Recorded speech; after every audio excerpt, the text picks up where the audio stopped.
I think that like attending the draft in person, kind of overrated. Be fun to Boogadoo. That would be fun. Here's where I think it would be, and I'm sorry to bring up a bad subject from earlier in the fall. We knew it. I'm over that. They made an executive. They made a financial decision. They made an ESPN decision, and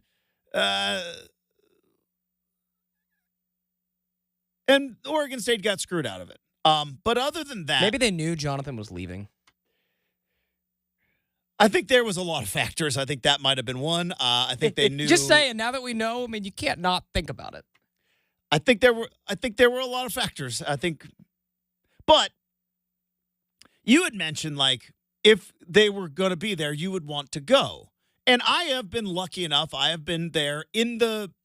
I was there in the year 2000. I was there in the year 2000. I was 21 years old. Oregon, UCLA. College game day, and it was like, it was still kind of crazy new. And so I remember I was there. I was up at 4 a.m. That was when it started at 7. It didn't start at 6. It started at 7. And I went and I was like, I thought it was the coolest thing ever. Went again and I was like, I think this is better from home. And I wonder if the draft is that way. I wonder if like going to the NFL draft, like maybe if you are a super fan of a team, it's like something you got to experience. But, like, I get the sense it might be better from home.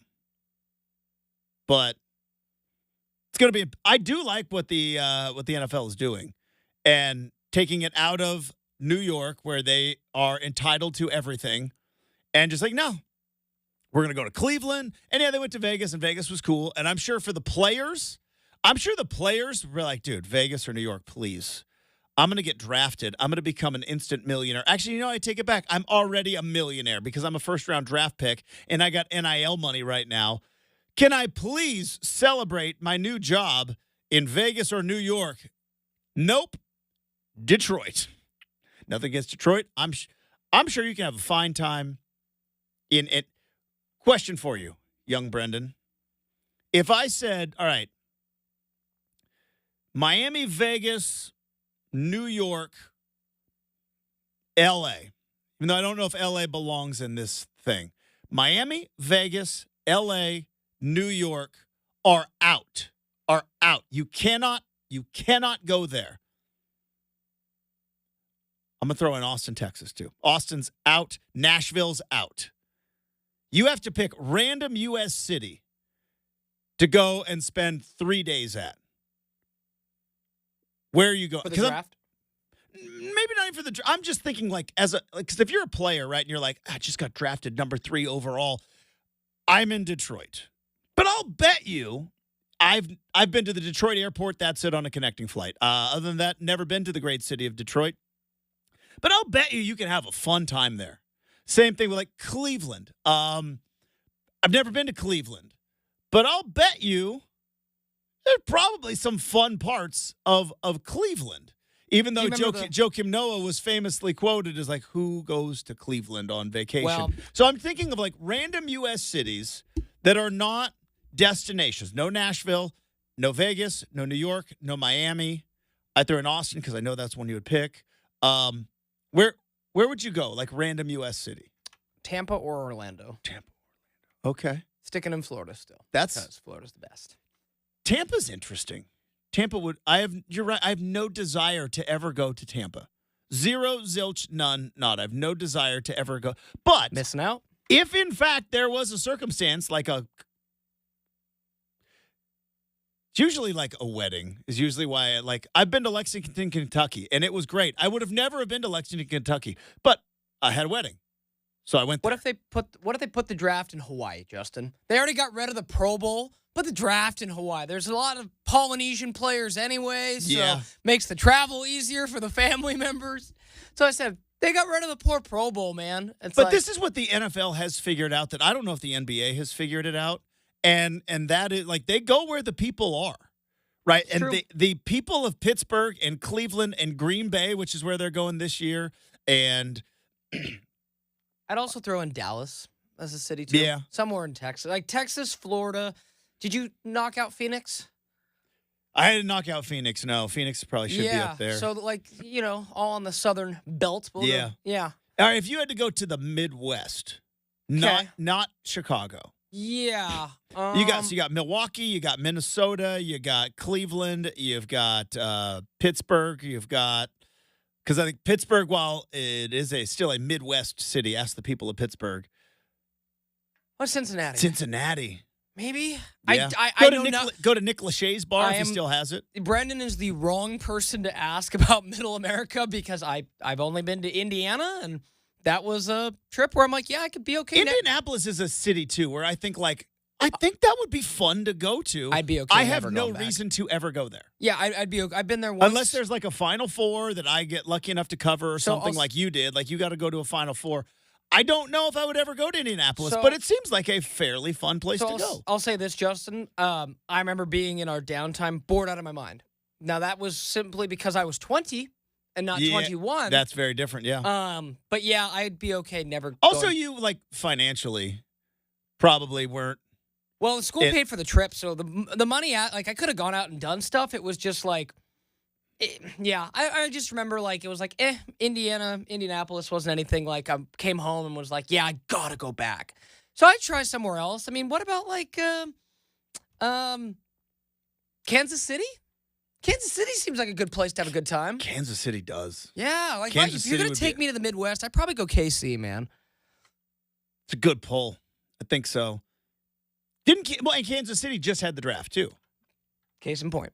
And so I think, that's where the NFL has figured it out. It's like, hey, where can we go where everybody is going to be just so pumped that we are there? And they figured it out. It's Kansas City. It's Detroit. It's Pittsburgh.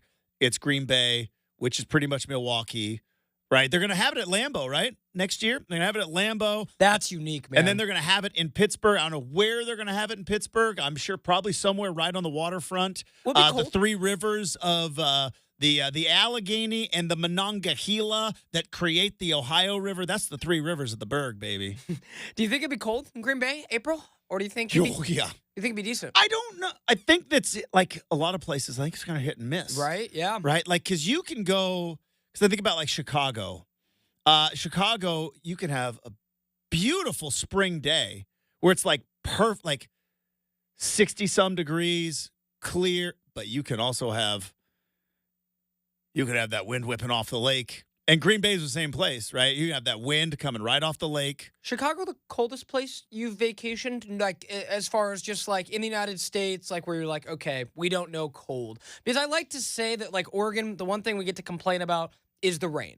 But it's never the intense cold here. I did Christmas in Breckenridge, Colorado once. Ooh, yeah, it was very cold. Very cold. It was very cold, but had a lot of planned for it because it was a Christmas trip. No, I've heard stories. I did Chicago in March. It was very cold. Yeah, I've heard stories about that wind in Chicago, and it can be. There's a reason, Just. I think the Bears want to play inside.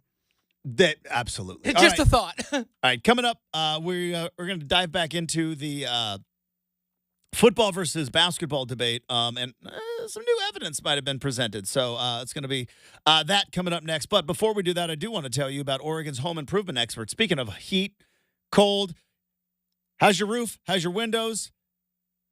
How's the efficiency of your home? Because if it's time to upgrade and take care of some of those new projects, DeBella is who you want to call because they are the home improvement experts. Roofing, siding, windows, bath renovations. How about no payments until 2025 on approved credit? That's right. They will come to you on your schedule, provide you with a free estimate. It's easy, reliable, 15,000 5-star reviews. So connect with DeBella today for your roofing, siding, windows, and bath projects. DeBella is Oregon's home improvement expert.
All right, so last week, I think it was last week. It might have been 2 weeks ago.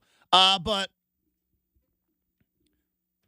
a few days ago, Austin Rivers, former NBA player, what did he play? One season at Duke, I think. Played one season at Duke. If not for okay, quick aside. Hateable Duke players. Has that really gone downhill because Coach K switched to doing one and dones? Because can you really be a hateable Duke player if you only play for one season? Like, that was the thing. Like, J.J. Redick, Woj, or Wojo, I should say, Grayson Allen, and then, of course, Christian Laettner. Like, all those guys played like 3 years. And you really grew to it was Greg Paulson. He was another one. I hated that guy. You got to play more than a year, I think, to be a hateable Duke player. Because that's Austin Rivers would have been on that list. He definitely would have been on that list, but the last player I hated from Duke was Grayson Allen. I could not stand that dude. But he played like 3 years. He did. 4 years. But Zion didn't play long enough to be hated. Kyrie clearly didn't. Tatum. Jason Tatum. I keep forgetting Jason Tatum went to Duke. I know, right? Two guys, superstars in the NBA right now. I forget Jason Tatum went to Duke, and I forget that Shai Gilgeous-Alexander went to Kentucky. Yeah? Yeah. You kind of did he? Yeah. I keep forgetting, Shai Gilgeous-Alexander went to Kentucky. And I was like,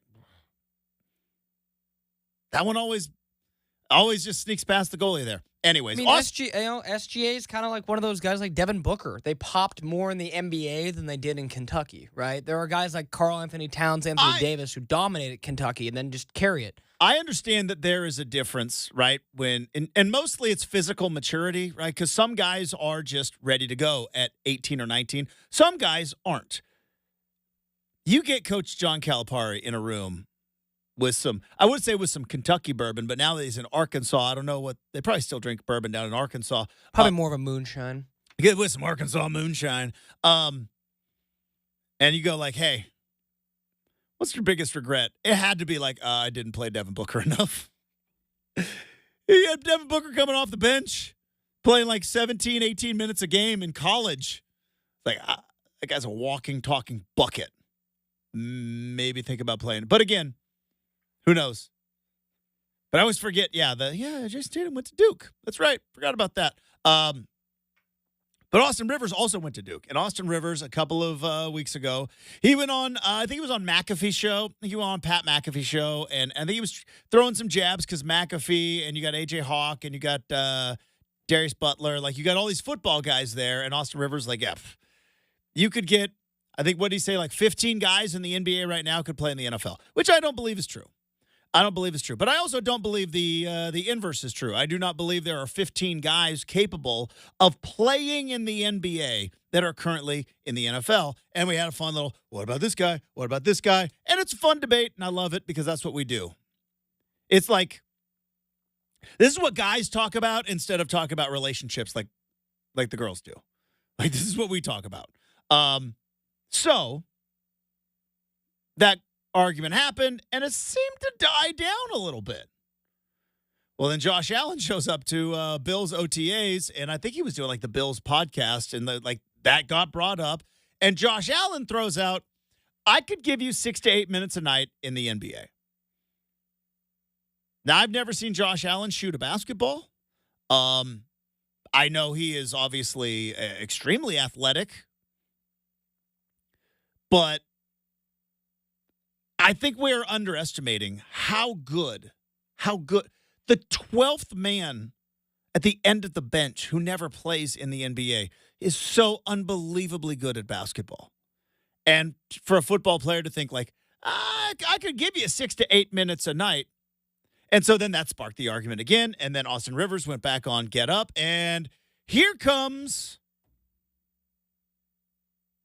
Robert Griffin III. Oh, RG3. Now, by the way, Robert Griffin III, he's got a lot of hot takes. You know what I mean? He's got a lot of hot takes. And so RG3 comes on to get up. Do we have this clip? And now RG3 starts getting into it with Austin Rivers because obviously he's and RG3 I think was a track. He was like All-American at track at Baylor in the hurdles. Like he was super athlete, high draft pick, and it got a little contentious.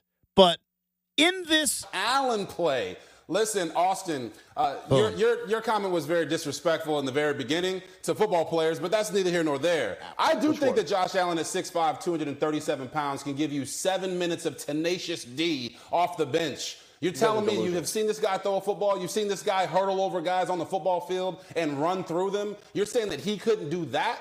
But I'll take it even further for you, Austin, because I respect the game of basketball, and I know that there are a lot of hoopers in the NFL. I think a guy like Keon Coleman, who was a two-sport star, not only in high school but also played at Michigan State, he could go to the NBA right now and score a point before any basketball player that you could mention could come to the NFL and score a touchdown. He actually did play a couple of games 100%. For Tom Izzo at Michigan State, but that's neither here nor there. Here's the one thing I will say. Josh Allen, he can give you 6 fouls. I'll tell you that. Anybody can do that. Give you 6 fouls. He can give you 7 minutes and 3 fouls. Come on. Can I ask you one question? Name a football player who has played football and decided just to go play in the NBA in college. Name a college football player who is a top college football player and just been like, you know what? I'm going to go play in the NBA. I'll give you one, and I'll tell you, if you can, you would. Charlie Ward was a Heisman winning and chose to be a backup point guard. I'm a Heisman Trophy winner, Austin. I know Charlie Ward was a basketball player. He was a quarterback that should have played in the NFL, and he went to and he played in the NBA. Come on, man. Like, I know that. I lost control here. That's the point. We're all friends. Everything is good here. I lost control of the conversation. So there you go. All right. Got a little contentious. Some good back and forth though.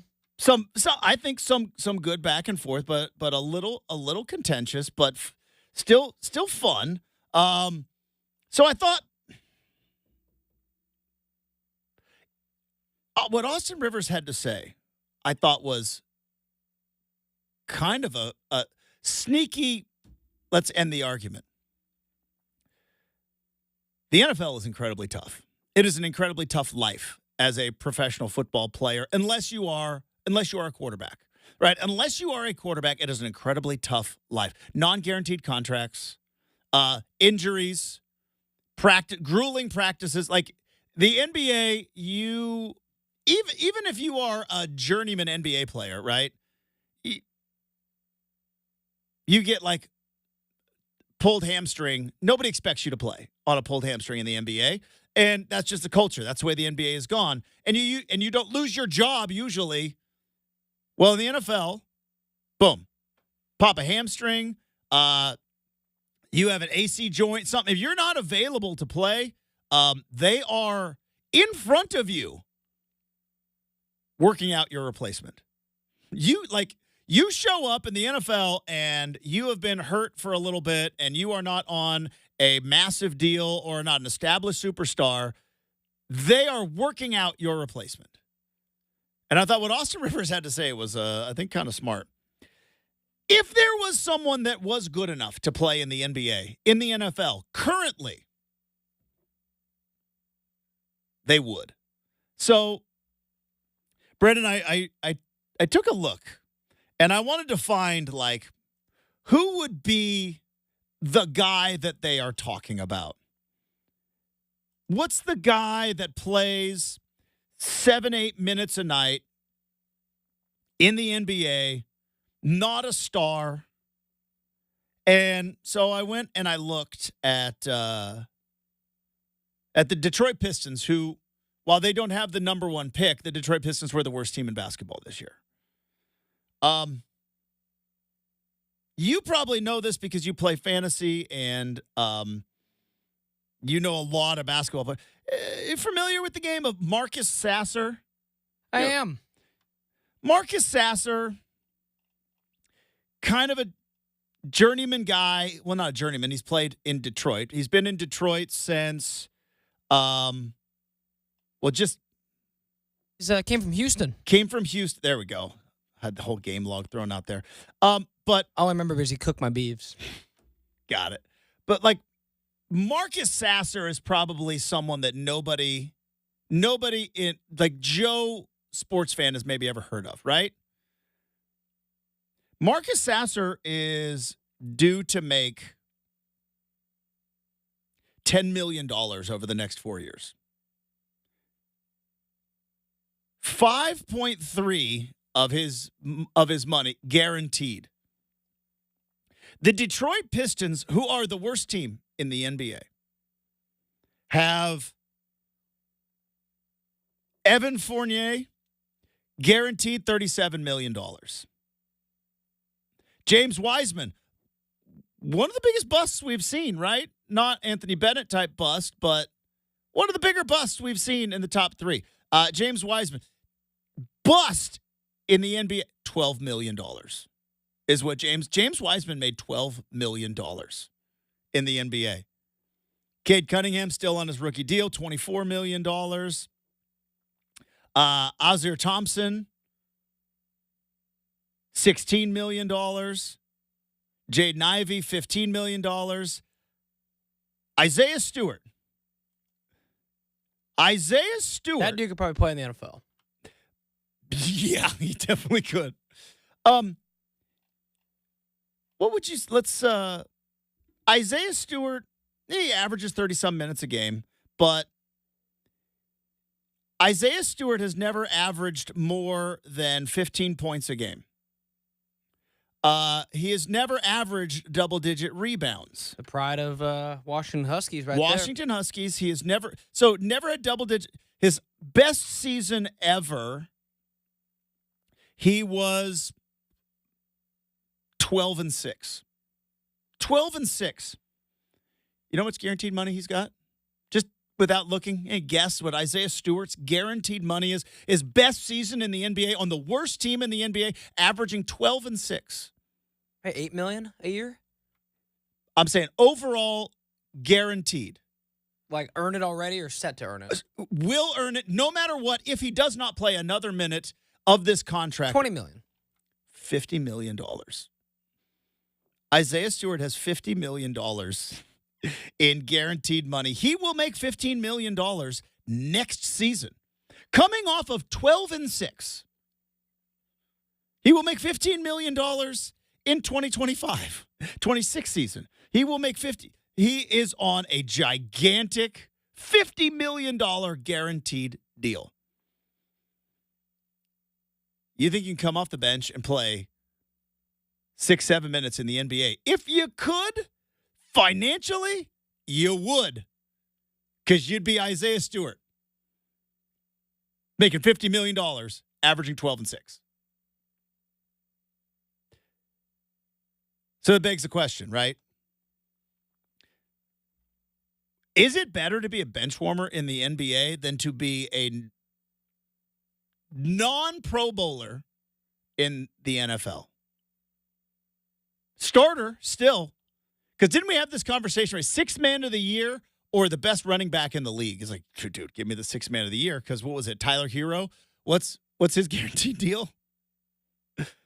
Something insane? Like $80 million? Isn't it more than that in guaranteed money? Let's see. Tyler Hero, guaranteed money, he's got $120 million. That's why we didn't want that. So just economically, I think Austin Rivers has got a point, right? We could get into like who physically could do it, and then there's always the argument, right, of who if they had dedicated their life to basketball, right, instead of football, like could they have made it to the NBA? That's a totally different argument, right? Because you could do the whole like Pat Connaughton, if he would have just played baseball, he might be a major league pitcher right now. Right, Pat Connaughton was throwing like, I think mid-90s at Notre Dame, got drafted, played like a summer, but I think Pat Connaughton is another great example. Dude, if you can make it in the NBA, you make it in the NBA. It's guaranteed money. You get nights off half the time. You You fly on a real charter jet, not like in the NFL, it's a chartered plane, but it's just a regular plane, just nobody else is on it. And you've got rookie defensive linemen sitting in the same seats that Brenden and I are going to be sitting in coming up this weekend. It does kind of close the argument, doesn't it? Like, Charlie Ward was a Heisman Trophy winner. He chose basketball to be a backup point guard. Now, it was also a different time in the NBA or the NFL back then, which is why that's a bit of a false argument, because back in the 90s when Charlie Ward was winning the Heisman Trophy, there was this stigma, and it was wrong then, which was running quarterbacks can't play in the NFL. And running quarterbacks was a term, if you know what I'm saying. But running athletic quarterbacks, that's a college thing. You go to the NFL, Charlie Ward was like, I'll just be a backup point guard in the NBA.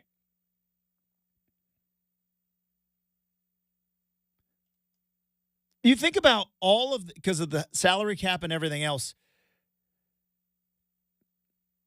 Patrick Mahomes was making $50 million a year and restructured his contract.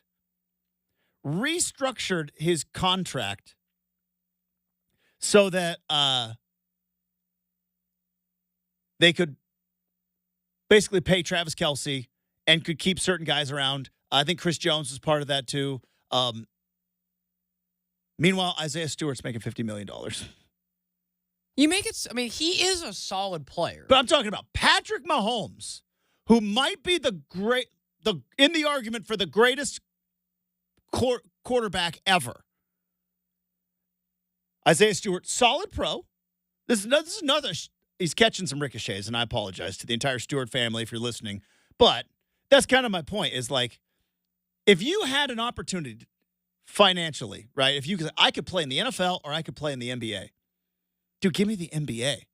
I don't disagree with that at all. I was just saying that, there are worse guys who've gotten paid more. I'm not meaning to demean Isaiah Stewart. I'm just saying a guy goes 12-6, making $50 million a year versus 3 Super Bowls and on a track to maybe be one of the greatest of all time, also making $50 million. Can I throw out a few more ricochets? Yeah, let's do. Might as well. Again, let's look at Alan Crabb's stats when he got $100 million. I think that was probably 10-3, if I remember correctly. Myers and Mo Harkless weren't bad, but yeah, look at Evan Turner's stats when he got a $100 million deal, and Alan Crabb's stats when he got a $100 million deal. They were not it, Justin. I got one. Let's catch a stray right here. I'm just looking at guaranteed money. So think about again. Denny Avita. Does anybody know who Denny Avita is? Yeah, for the Wizards. He was the 9th overall pick of the 2020 NBA draft. Let's see. What did he play? I don't think he's been very good. No, he is not. He's still at, 30-some minutes a game. Denny Avita, $61 million guaranteed. $61 million guaranteed.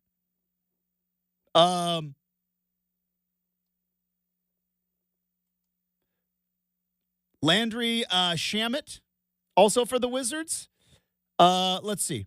Landry Shamet, this is the guy. This is the one I was looking for. He played 16 minutes a game this year. All right. 16 minutes a game. Landry Shamet is guaranteed $33 million. Made 6.6 this year. Will by 2027 he will make he made 10.2 this year. Landry Shamet did. By 2026 he will make $11 million. I think Austin Rivers might be right.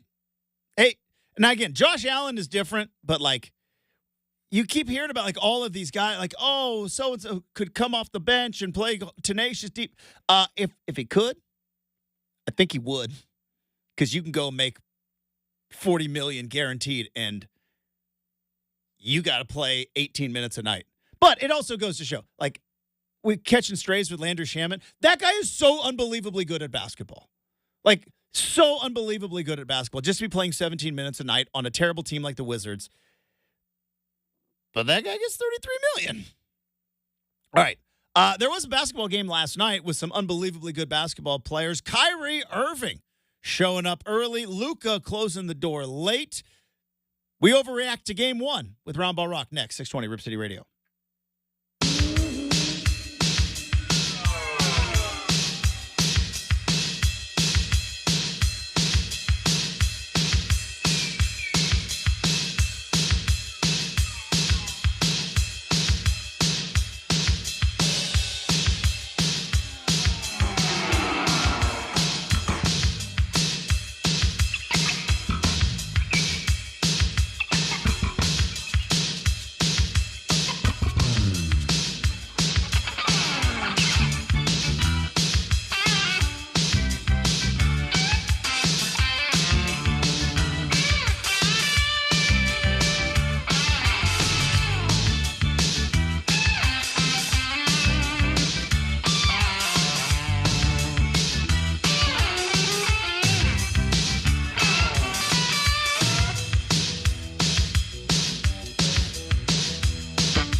All right, we had a game one last night in the Western Conference Finals as the Mavericks take the first game against the Timberwolves, 108-105. We also have game two coming up in Boston tonight. And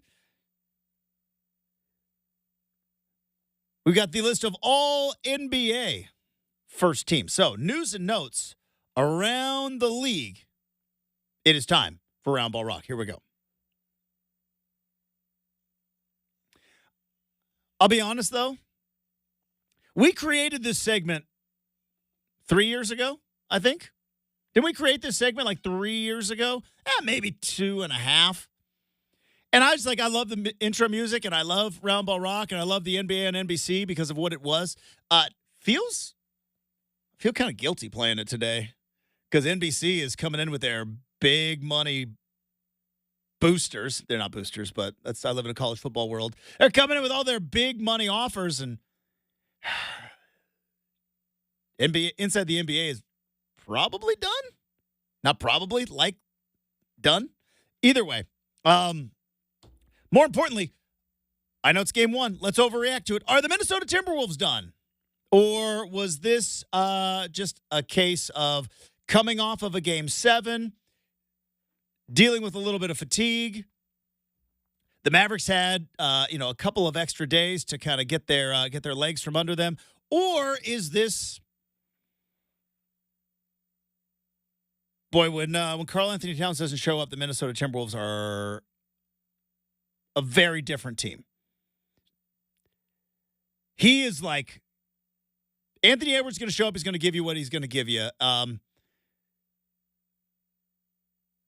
Karl Anthony Towns is like, what was he last night from Beyond the Arc? 2 of 9. 2 of 9 from Beyond the Arc. Towns is a great shooter. It's a tough night. He won the 3-point contest, but that's not it. Tough night going 2 of 9, but that's kind of what the NBA has kind of become, right? They always say, it's a make or miss league, and I understand that. I'll say this, but it is for some teams. Like if your 3-pointer is not falling, like I don't care how good your defense is, you're going to be a bit of a mess. Yes, Brenden. No, for sure, and I think more than anything, it's just that, and the guys on inside said it really well last night. The Timberwolves had a lot of excuses, Justin. Almost every player that went on the podium, whether that's Anthony Edwards, Karl Anthony Towns, the same thing kept coming out of their mouths. We're tired. They showed a 30-second clip of Anthony Edwards like not hustling, not getting back, looking gassed. And you mentioned to me that like that's to be expected for a 22-year-old, but game one in your building, you got to show up for that. Road game, I would understand, but your home game, you got to get it, man. This is one of the things that we like to talk about, but it's tough to kind of watch it in real time, which is postseason experience. We talk about it a ton, right? They don't have any postseason experience. This is why you need postseason experience. Postseason experience teaches you that, going from one series to the next and just how much energy it's going to take, just how much of an effort is going to take. And until you, I think, experience it. And also, can I also say this? It's one of my pet peeves in my industry, which is the media. We shower Anthony Edwards with praise, Brenden, when he's having a good time and telling it like it is. Like, he's unfiltered. Boy, how refreshing.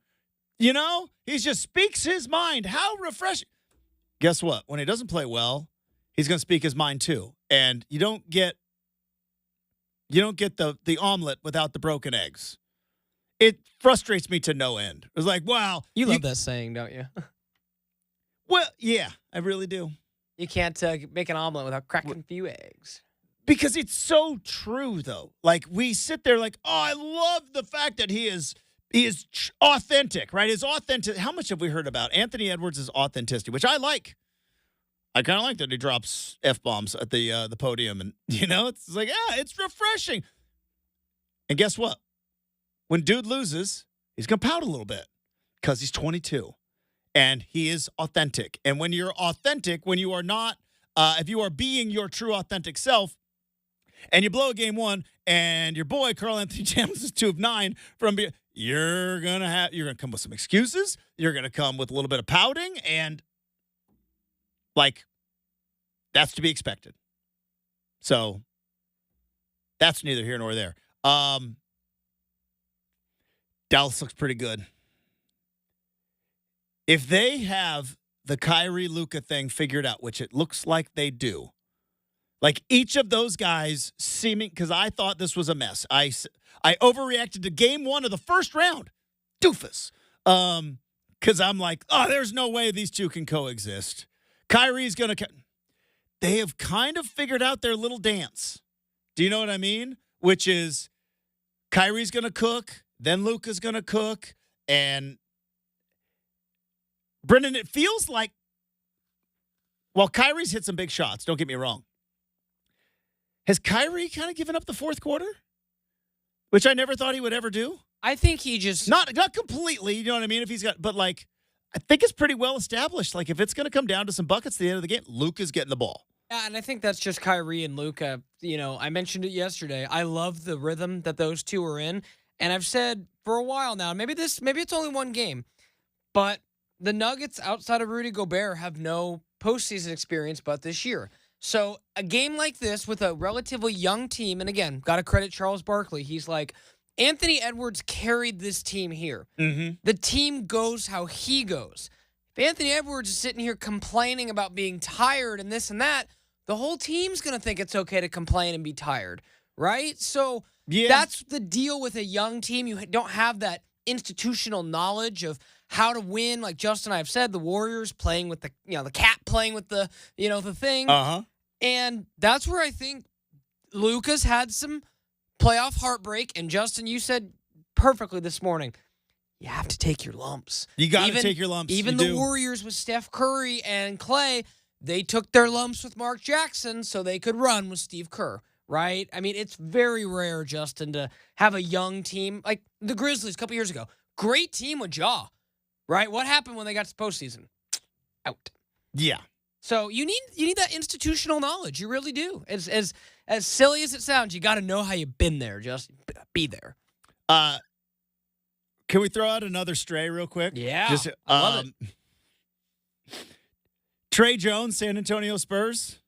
Oh, yeah, he's overpaid. Trey Jones, San Antonio Spurs. Anybody ever heard of him? I think because he's guaranteed $19 million. Guaranteed $19 million. Trey Jones. That's why San Antonio wants a new point guard to go with Wemby.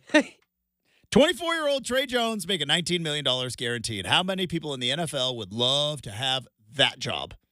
Would love that job. I do not remember him at Duke at all. Do you? Not one bit. Nope. All right. Coming up, we got hour number 2. Interesting argument on the set of Inside the NBA, which we'll dive into. We got Adam Rittenberg coming up as well. Jam-packed hour number 2 next, 620 Rip City Radio.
It is 7 a.m. on a Thursday morning. Justin Myers with you. A thriller in Minnesota last night as the Dallas Mavericks outlasted the Timberwolves 108-105. Luka Doncic, Kyrie Irving both combined for 63 points to lead the way to a Game 1 victory for the Dallas Mavericks. Game 2 of the Eastern Conference Finals with Boston taking on Indy with a 1-0 lead after the overtime win in Game 1. That is tonight in Boston. Tough opening round for the Ducks and the Beavs down in the desert for the Pac-12 baseball tournament as Oregon falls to Utah 4-2. Oregon State falls to Stanford 2-1 in the opening round. Oregon State will now take on Arizona State at 10 o'clock this morning. Oregon will be taking on USC at 2:30. Both of those elimination games. Coming up in hour number 3, Adam Rittenberg from ESPN is going to join us to talk some college football, lawsuits, and more. But hour 2 of Rip City Morning starts right now on 620 Rip City Radio.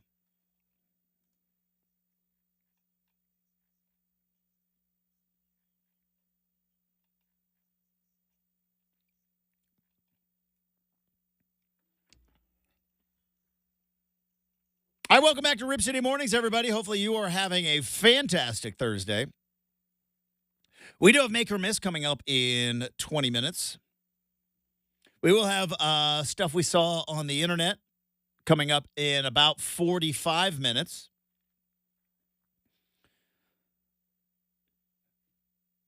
I saw some on the internet yesterday, which, again, we're going to talk about in 45 minutes. It's not a good tease, but regardless.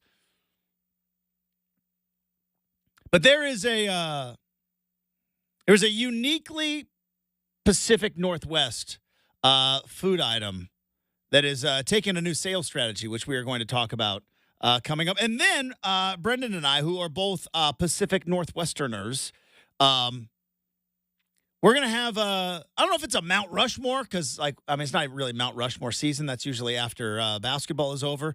But maybe first ballot Hall of Fame of food items that are unique to us here in the great state of Oregon and the Pacific Northwest. So we'll dive into that coming up in about 45 minutes. Brenden, you brought this to my attention. I was casually watching Inside the NBA last night. It was the pregame show was fun, but once the game got over, I was like, I got to watch Vanderpump Rules reunion part 2. Got a little dicey. Brought in Joe, brought in Allie. It was a big deal. Of course, they teased for the part 3 of the reunion, but had to watch my Vanderpump Rules and the Valley. But you said so Inside the NBA last night. This was post game of Mavericks Timberwolves, and was it Barkley that threw out the backcourt thing? Charles Barkley says we might be watching the most talented backcourt in NBA history with Kyrie Irving and Luka Doncic. Now, when you hear somebody's, even Charles Barkley, who I trust his basketball opinion, I know a lot of people like to dunk on Barkley, but the guy is a no doubt Hall of Famer. He's one of the greatest power forwards in the history of the game and has done nothing but watch basketball on TV for the past 20 years. I trust his basketball opinion more than I trust a lot of other people.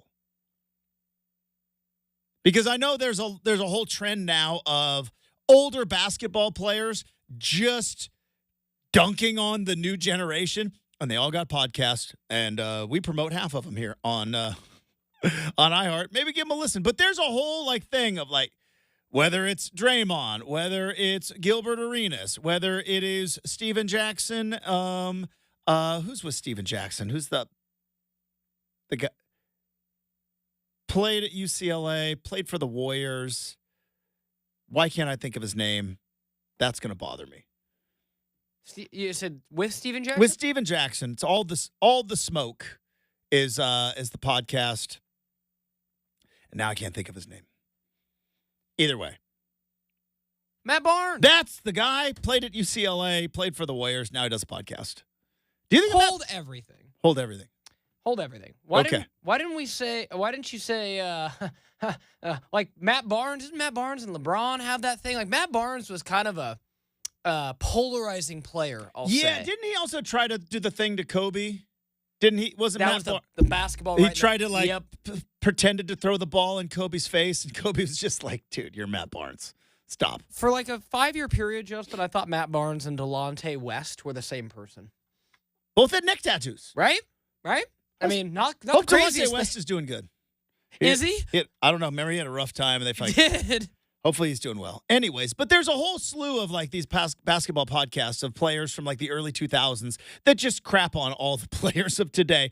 And I mean, it's just what we do. Like, I don't do it on the air. But Brenden has heard me like, these kids, they don't know about the early days of radio, right? Everybody does it. Every generation does it. It's like, in your job, everybody's got it so easy. You got iPhones and AI and all. I was doing sports talk radio before social media, before Twitter did your job for you. All of that. But all that being said, I trust Charles Barkley's opinion. And he says, this might be the most talented backcourt in NBA history. And you hear that and you go, whoa, whoa, whoa, whoa, whoa. Let's just pump the brakes here. And then I thought about it. Outside of Clay and Steph, there really isn't another argument. Think about it. Point guard, shooting guard. Because the league, for years and years and years, until Steph Curry came along, point guards were distributors. Their job was to get the ball down to the big man. And then the big man would take the double team, and then he would kick it out. Or you had Michael Jordan and the triangle and everything else. But, you think about, there really has not been that many, super dynamic on Kyrie Irving and Luka Doncic's level NBA backcourts in history. There really hasn't. There's two that come to mind for me. So it's Clay and Steph. Okay. Who's the other one that would come to mind for you? Because I thought about, because instantly my mind goes to Jordan, right? And Jordan. Clay and Steph were not one of the two that came to mind. Really? That one's obvious. The one I said two. Oh, two others outside of Clay and Steph. Yeah. My apologies. Here. Tony Parker and Manu Ginobili. That one is a very good one. 5, baby. Kind of 5 rings between them. So that's now, clutch. Here, and they'll throw I don't want to argue with you on that one because it's a very good poll, and I agree. That's but Tim Duncan was the best player on a good chunk of those teams. No, totally. And can you be the best backcourt in history when you're not the best player on your team? My second one, and I know you're going to hate this, but again, game respect game. Isaiah Thomas and Joe Dumars. No, those guys were good. Those guys were very, very good. I have that 2 titles. If you look at the computers, I've got them pulled up right here on the computer screen. Yeah, those guys were good. That one, and again, different game back then, different style. Outside of Clay and Steph, like Isaiah Thomas and Joe Dumars. Because you think about, no offense to Derek Fisher, but Kobe and Derek Fisher, sorry. I love Michael Jordan. I love, Jordan and Ron Harper. Or even Steve Kerr. But Steve Kerr was always he was backup. He never started? Not when Jordan was there. It was It was Ron Harper and it was BJ. BJ Armstrong. That's right. Yeah. And again, no offense to those guys, but and then so Kobe never really had a dynamic like we look at with Kyrie Irving, point guard. Kobe had Steve Blake during his last time. Shout out Steve Blake. I love Steve Blake, man. That was my guy.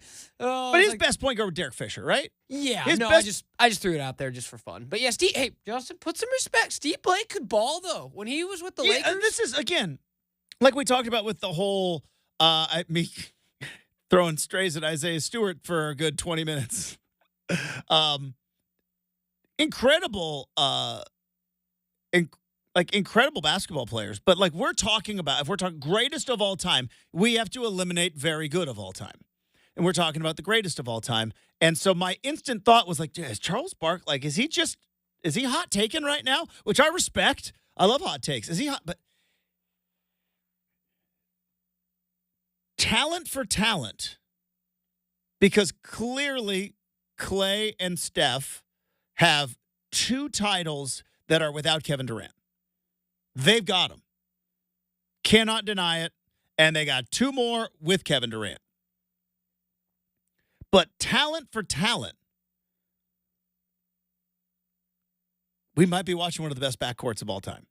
Now, can you win the ultimate championship with a backcourt like that? And I think that's the other argument here, right? Is, okay, great. Greatest back. How many years did the Blazers have arguably top 3 backcourts in the league? There was a time when Dame and CJ as a backcourt outside of could rival, but the problem was they could rival a lot of teams in the NBA. The problem was they didn't have anybody else.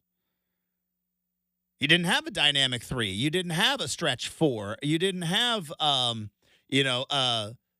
center that could step out and knock down and clear the lane and all the other things you need to have to win a championship. Oh, and defensive presence, because we're still talking about offense over and over and over again, which is where you bring in Isaiah Thomas and Joe Dumars. Because if you ask Michael Jordan who was the hardest guy to play against, he always says Joe Dumars.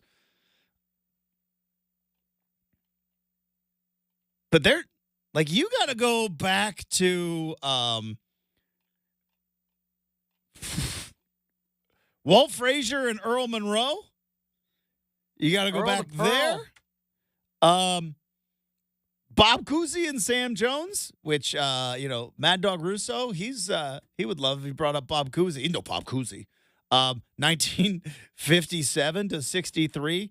But you got to get that Boston accent going there. I think he's a New York guy. He's a New York guy, but he loves Bob Cousy. I know, right? This is so funny. Yeah, but yes. Good call. Where we put Chauncey Billups and Rip Hamilton on this list? Rip, I think, wasn't he more of a 3? But I mean, I'll give it to you. I Googled best backcourts in NBA history, and they're up there. And this is. I think Rip Hamilton was a 2. Okay, I said I remember him being a bit. What do you call it? Swinging a little bit. But I'm curious, Justin, just in the sake of this argument, at their peak, where'd Dame and CJ? Oh, the problem is their peak was right at the same time as Clay and Steph, right? And obviously, we're talking about Luka, Kyrie. They have no titles together either. Exactly. So I'm just saying, where, because when you look at it scoring, Dame and CJ got to be probably top 15, right? I mean, all time, I guess. I mean, we're talking if Ron Harper is in there, that's what I'm saying. And I'm no offense to Ron Harper, or if Derek Fisher is in there, because my thing is always CJ never made an All-Star team. Agreed. I don't know if Ron Harper ever did. Probably not. I'm pretty sure Derek Fisher never made an All-Star team. Yeah, nothing for Ron Harper, just 5-time champion. Helps. That works. Helps play with MJ, doesn't it? Yes, it does. But yeah, nothing. I think you're right. You get down at least top 20. Yeah, at their peak, you've got to throw those guys in there, which kind of goes to show, again, the difference in having an all-time backcourt and having dynamic, tall swing players. All right, we got Make or Miss coming up. We got stuff we saw on the internet. Before we get to all that, once again, I want to tell you about the All-Star with roofing, siding, windows, and bath renovations. That's right, all-timer. That's DeBella. You've been hearing me talk about DeBella for the past few months, and if you've been thinking about updating your home, stop waiting. Do it today. Because now in May, it's the perfect time to make it happen. DeBella does phenomenal work.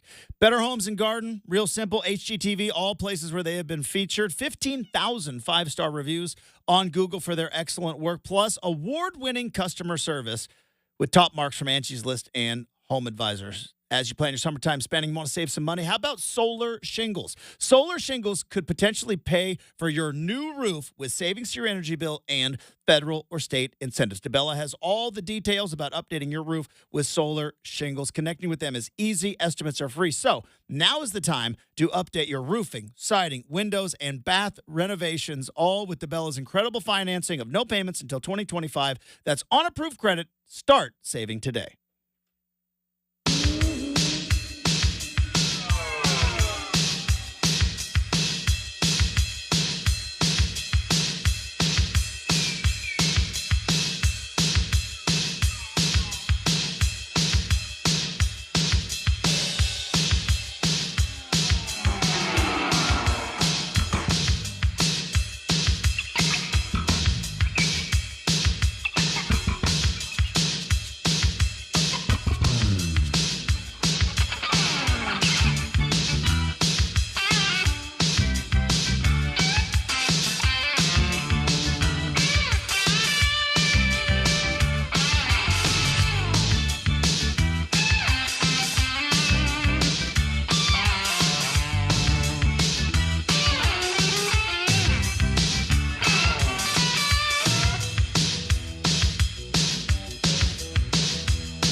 All right, 1 hour from now, Adam Rittenberg is going to be joining the show. Excited to talk to Adam about the current goings-on in the college football world. A lot of lawyers, a lot of lawsuits. I mean, it was less than a week ago the number one golfer in the world got arrested in the middle of the PGA Championship for felony, and it was Scottie Scheffler. But like currently in college football, we have the backup quarterback for Georgia is in the middle of an ongoing lawsuit against the head coach of the University of Florida. That's kind of weird when you say it out loud, but it's happening. It's where we are. World's largest outdoor cocktail party might get a little bit awkward this year because the backup quarterback for Georgia is suing Florida and their mega boosters and their head coach for a lot of money. So we'll find out what Adam Rittenberg has to say about the Jaden Rashada case, get his thoughts on House versus NCAA. It looks like a settlement is coming, and what ultimately does that mean? Like, which way are we headed, and what are the new pitfalls that we all have to look out for? Because we talked about it with Anthony Edwards, and Brenden called me out for overusing a saying, but I overuse sayings all the time. Look, 3 hours every day, it's a lot, okay? You got to recycle some material, but every time I think they've got something fixed, something new comes down the pike, right? And it's like every time, like, oh, let's pay the players. Yeah. Broken eggs to that omelet is zero regulation and no teeth from the NCAA. And while a lot of you really like to use the NCAA as a scapegoat, as a punching bag, as an easy target, unless you're like Oregon or like one of a handful of other teams. How do you like this transfer portal? I know they don't like it in Corvallis. So we'll talk to Adam Rittenberg coming up in an hour from now with stuff we saw on the internet as well. Who's in the Pacific Northwest Food Hall of Fame? Because I got a first ballot one that I found on the internet. I sent it to Brenden yesterday, so we're going to talk about that as well. But for right now, it is time for Make or Miss. Here we go.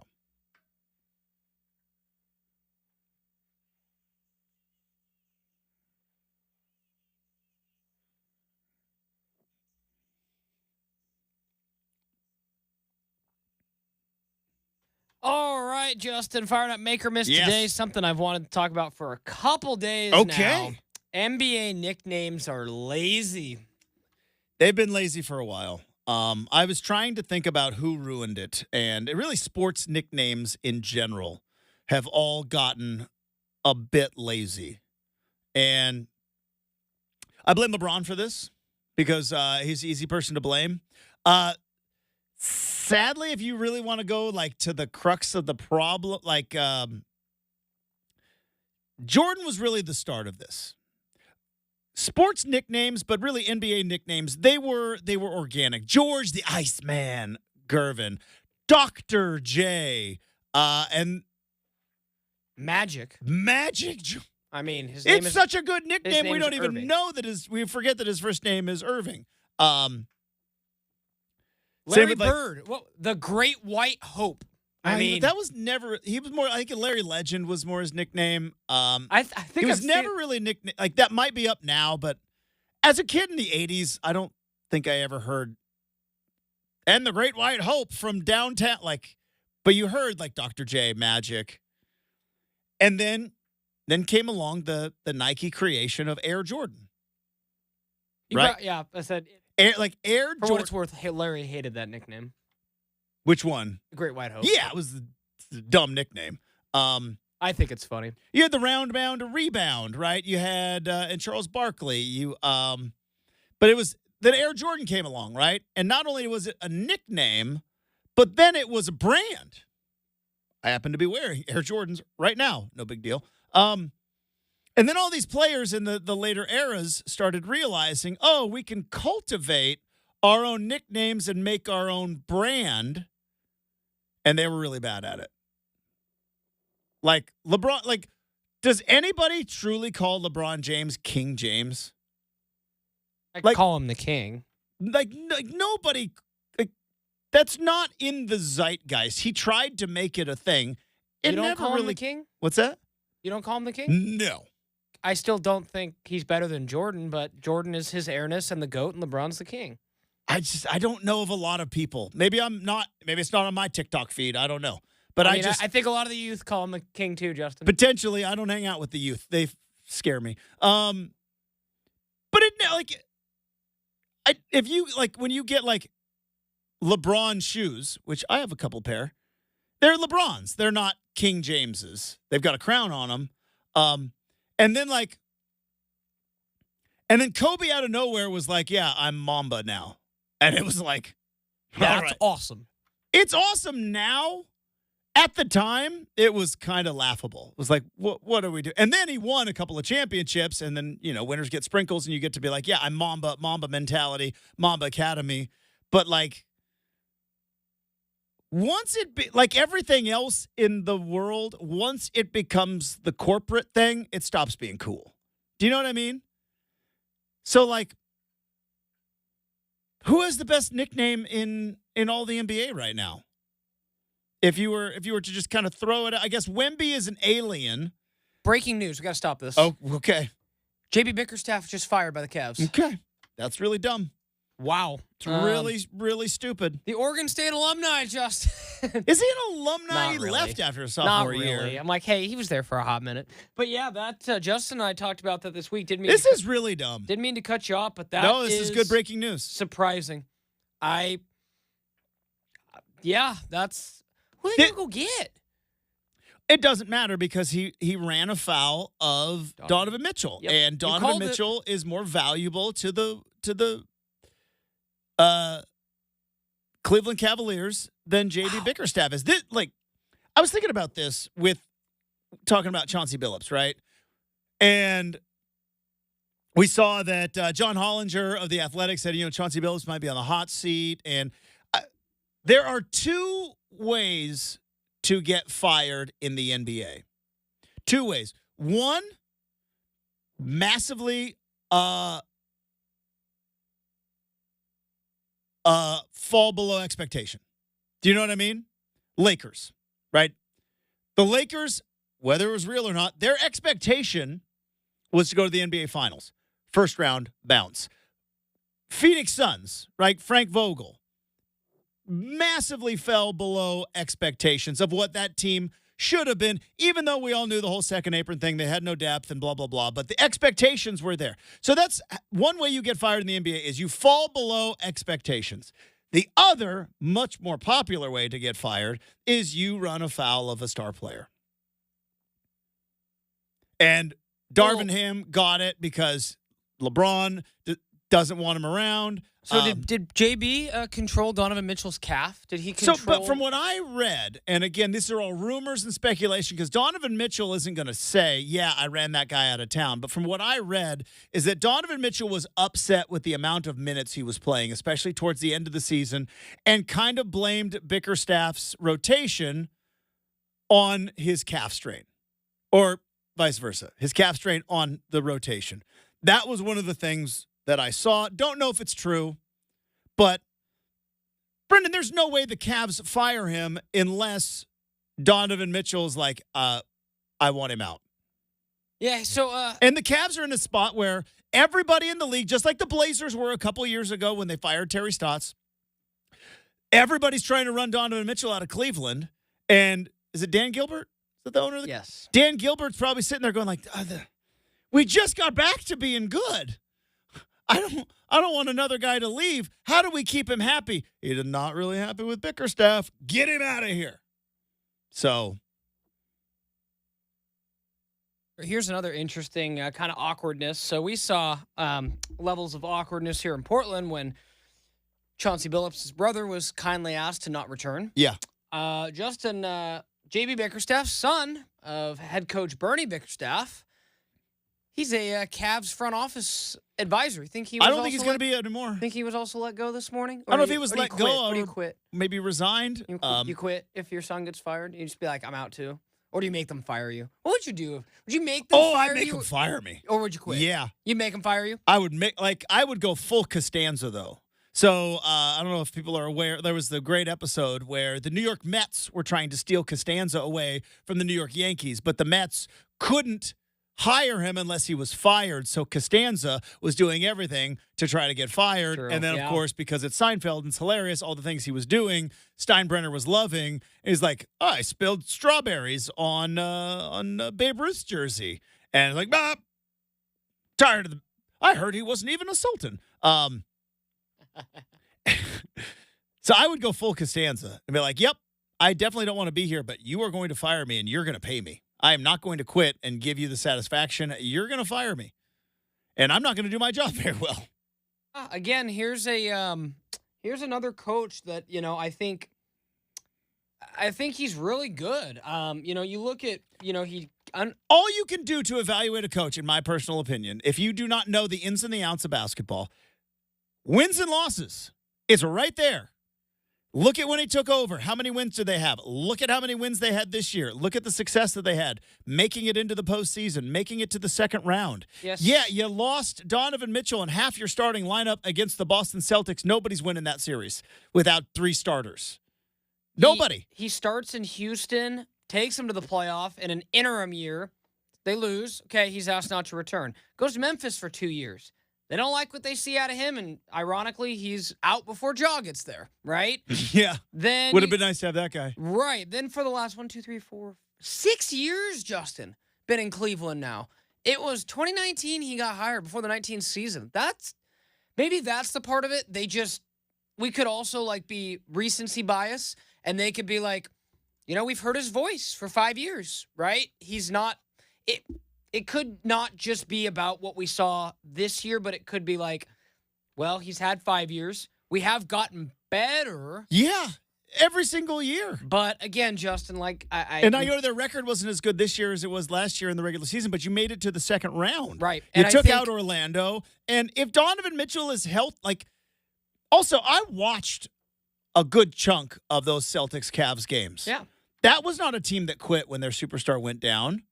And doesn't that kind of reflect a little bit on what they felt of their head coach? That was a fighting team that gave Boston all they could handle without Donovan. This is so dumb. I think this is what drives me nuts about the NBA, and I don't know how they're going to change it. I don't know if they can change it, but it is a big, big problem.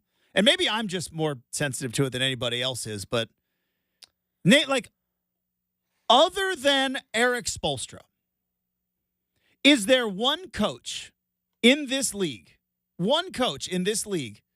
that star player says, I want him gone, would win that battle? I don't even think. Coach? Yeah. I don't even think Steve Kerr would. If Steph said, we need a change, I need Steve gone, he's gone. I don't think Wemby could get rid of Pop. I think Pop. Oh, I think he could. I think Pop will be there until his old white beard dribbles up. I don't think he's going to, but I disagree. I think if Wemby went to the front office and was like, old man, gone. And they'd be like, yes, sir, Mr. Wembanyama. Yeah. I think so. I disagree. It's close, though. I think Pop is. Because if Jimmy Butler went to the Heat and they said, Spoelstra or me, they're like, Jimmy Butler, kindly exit. You and your coffee company. Yeah, Spoelstra does. Actually, maybe it's Spoelstra because Pat Riley's never going to not. Spoelstra is the ultimate job security. And maybe it's because Jimmy Butler's just not as good. Except 3 years ago, Justin, when, remember there were internal discussions about Eric Spoelstra here? Internal discussions? Wonder how that worked out. Heard some things. But back to that point, I think you know what I mean? No coach other than Spoelstra, I think. All right, we'll throw Popovich as a maybe.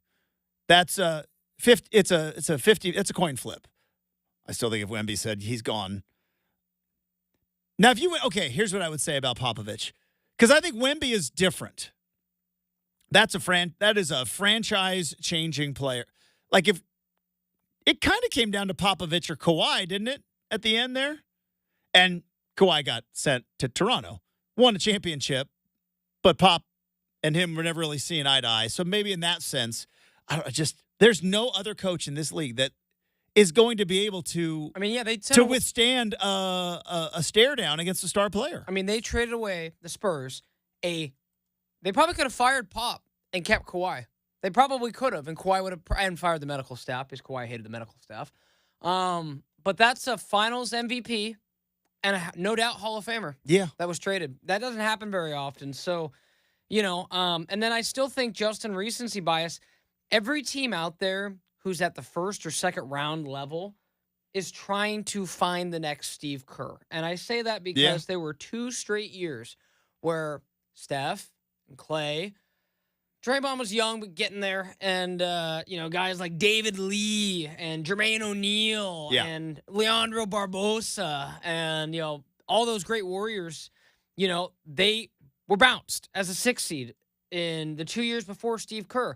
Nothing really changed personnel-wise with Steve Kerr, and that's where, and again, Blazer fans, optimistic thinking, and I did too. It's like, okay, we saw it with Steve Kerr. He took the exact same roster that Mark Jackson had and made it better. That's what we were sold with Chauncey Billups. The roster's not the problem. Chauncey Billups is going to come in and take this team to new levels. That obviously did not happen, but I think every team is trying to do that, Justin, because maybe, or is Steve Kerr just that special? And Clay and Steph it was just that special? Like everything else, there is no blueprint to this, right? Which is why sports are the best. There's no blueprint to it. Why does one coach work one place but doesn't work another? Why does he work with one player but doesn't work with another, right? There's no blueprint to it. You have to have a combination of everything. But let's run down the list real quick. If Jason Tatum came in and said, Mazzulla's got to go, he's gone. He's gone the next day.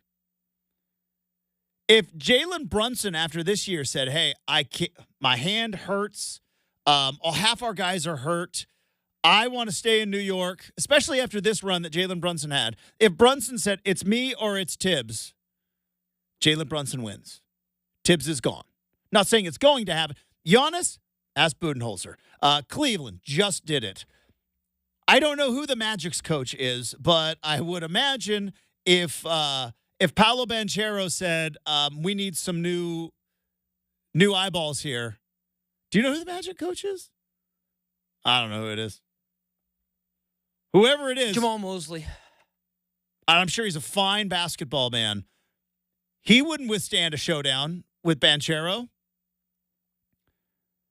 I think they hired him from. Oh wow!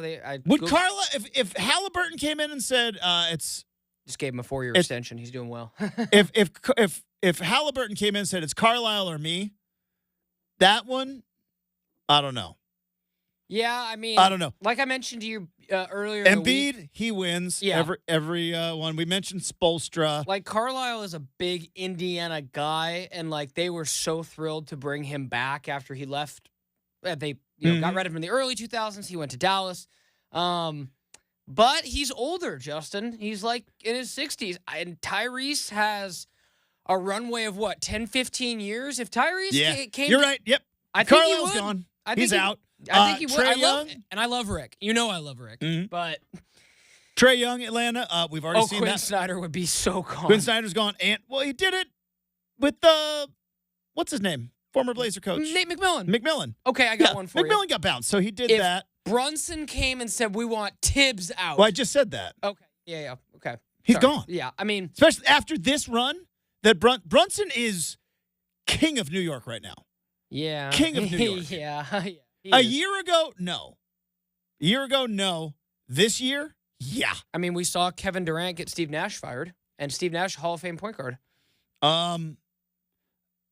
After that, the rest of them are bad teams. So that Shea, he wins that battle. If Jokic said, if Jokic said Mikey Malone's gone, Mikey Malone is gone. Over. Finito. Done. Not even a discussion. Not even a discussion. Ooh, yes, sir, spicy. Mr. Jokic. Can we buy you a new horse? Spicy. Anthony Edwards. Yeah, he wins. I don't think Finch is going anywhere. But if Anthony Edwards said him or me, he's gone. 3 guys on the Clippers could get Ty Lue fired. They could. So, yeah, it's been long enough now. It has. Jason Kidd, nope, you're not Luka. Tatum could get Mazzulla fired. Phoenix Suns, we just saw that. Lakers just saw that.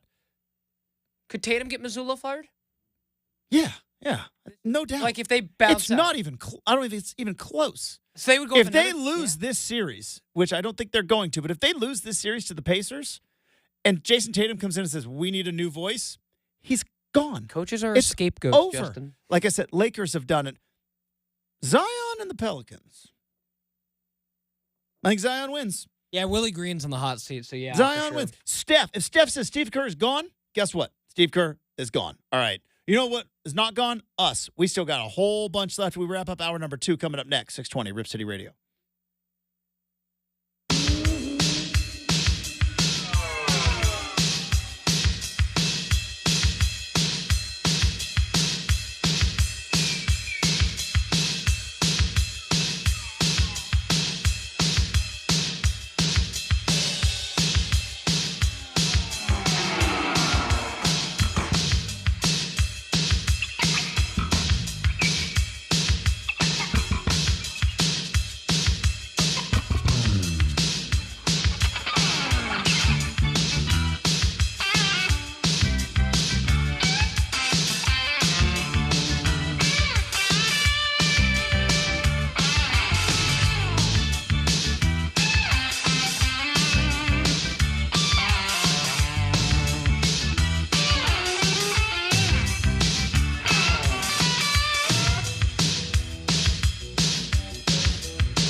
All right, let's wrap up hour number 2.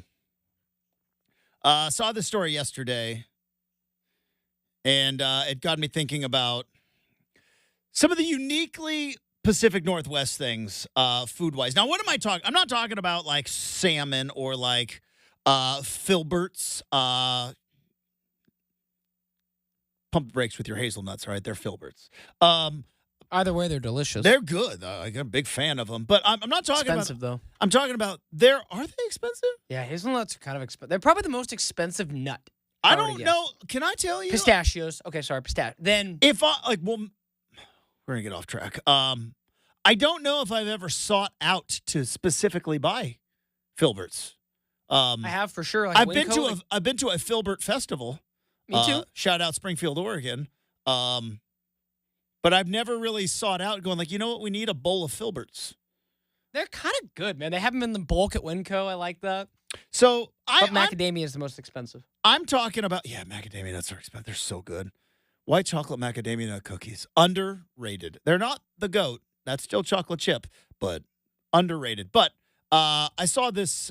This was from Softy up at KJR posted this. This has nothing to do with sports, though, because taco time is something that is uniquely Pacific Northwest.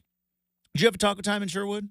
We do right now. You still actively have a yes. taco time? Oh, good for you. We had one. It went out of business. Now it came back in a small strip mall, but it exists. In Winston, we had Taco Time, we had Abby's, we had Dairy Queen, we had A&W. That was it. That was, and then we had the In-N-Out, which is not a real In-N-Out. It was a fake In-N-Out, but then they got sued, and then it became the Winston Drive-In. But in terms of places that are Taco Time, Abby's, A&W, Dairy Queen. That's what we had growing up. And Taco Time was very, very, very instrumental in my childhood. And apparently now you can purchase at Northwest Taco Times take and bake crisp burritos. Now, I don't know if you're going to be able to get them to be as delicious as they are coming straight out of the fryer at your local Taco Time. But it got me thinking, if I am putting together a first ballot Hall of Fame of foods that we grew up with that are uniquely Oregon or Pacific Northwest, crisp meat burrito is first ballot Hall of Famer for me. Now, I know you're not a ground beef guy. I don't know. Are you would you crisp bean burrito? Oh, yeah, I ride with the crisp bean. Crisp, yeah. But the crisp burrito from Taco Time, Hall of Fame. Yeah. Hall of Fame, first ballot, Hall of Fame. Do you remember how much they were when you were? That's one of the most fascinating things. Take it. Okay, the 99 cents? 99 cents. Yeah, they're $3.99 now.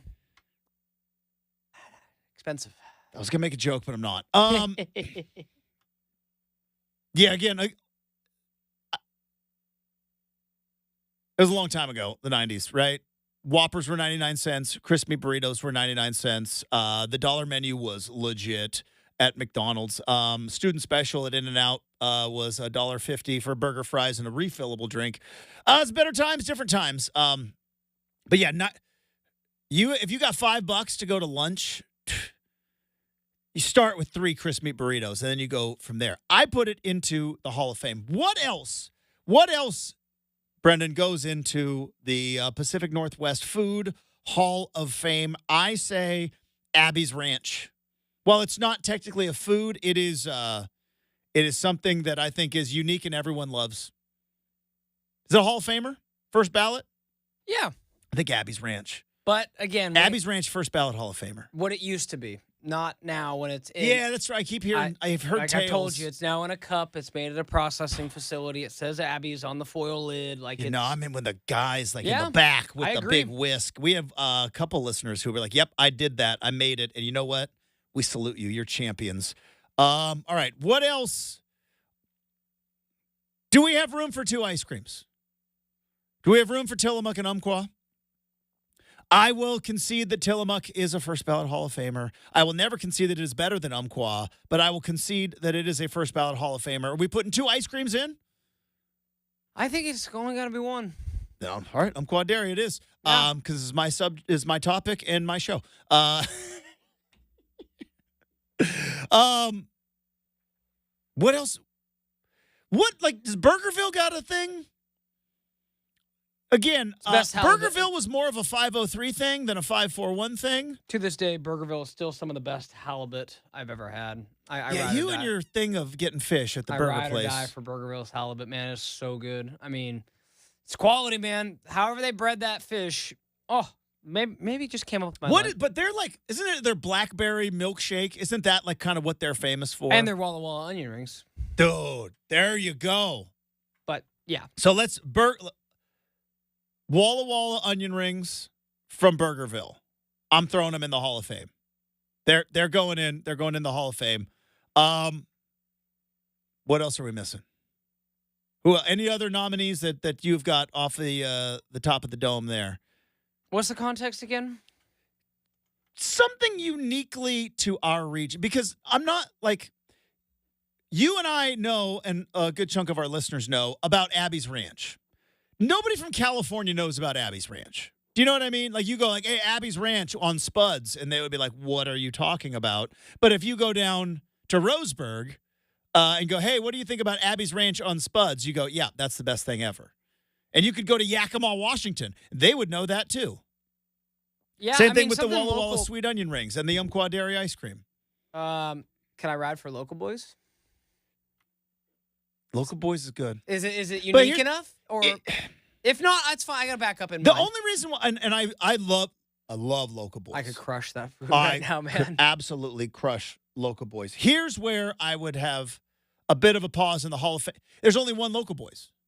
It's true. You know what I mean? Yes. If there was a Local Boys, I wonder if they ever thought about expanding. Probably not. I mean, they're not even open on Sundays. I know, so right? like, forget expanding. How about Pietro's Pizza? I ride for Pietro's, man. That's so in the Mid Valley, which the Mid Willamette Valley, or Papa's Pizza. It's Papa's, it's Abby's, and it's Pietro's. You said Abby's Ranch, and I agree, but I don't think of those three, Abby's is my favorite pizza. See, Abby's was mine because that's what I grew up with. Yeah. And then like people in Eugene, like they ride for Papa's Pizza, and I'm talking now, Justin. When was the last time you went to Abby's? You might need to see. Abby's, I went. I know exactly the last time I went to Abby's because it was the last time I went to Winston. So it was for my 20th high school reunion, which was in 2018. Okay. So 6 years ago. Yeah, so I would venture to get, and not a shot at Abby's, but just, I don't think it's quite what it was, pizza quality-wise. Pietro's and Papa's still holds up. I choose to believe it's what it was in 1996. Nope. All right, we've got hour number 3 coming up next, 620 Rip City Radio.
It is 8 a.m. on a Thursday morning. Justin Myers with you. Thriller in Minnesota last night came down to the wire, but the Dallas Mavericks outlast the Timberwolves 108-105. Luka and Kyrie combined for 63 points to lead the way for the Mavs. Game 2 in the Eastern Conference Finals have Boston taking on Indy tonight. Celtics, after an overtime Game 1 win, hold a 1-0 lead in that series. Oregon baseball fell to Utah 4-2 down in Arizona at the Pac-12 tournament. Oregon State also fell to Stanford 2-1.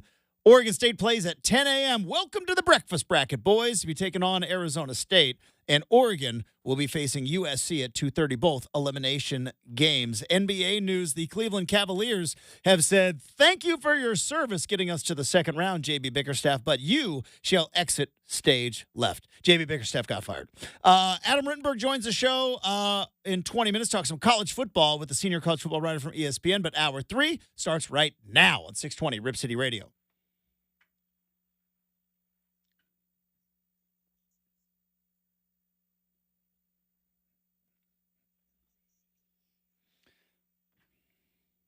Hey, welcome back to Rip City Mornings, everybody.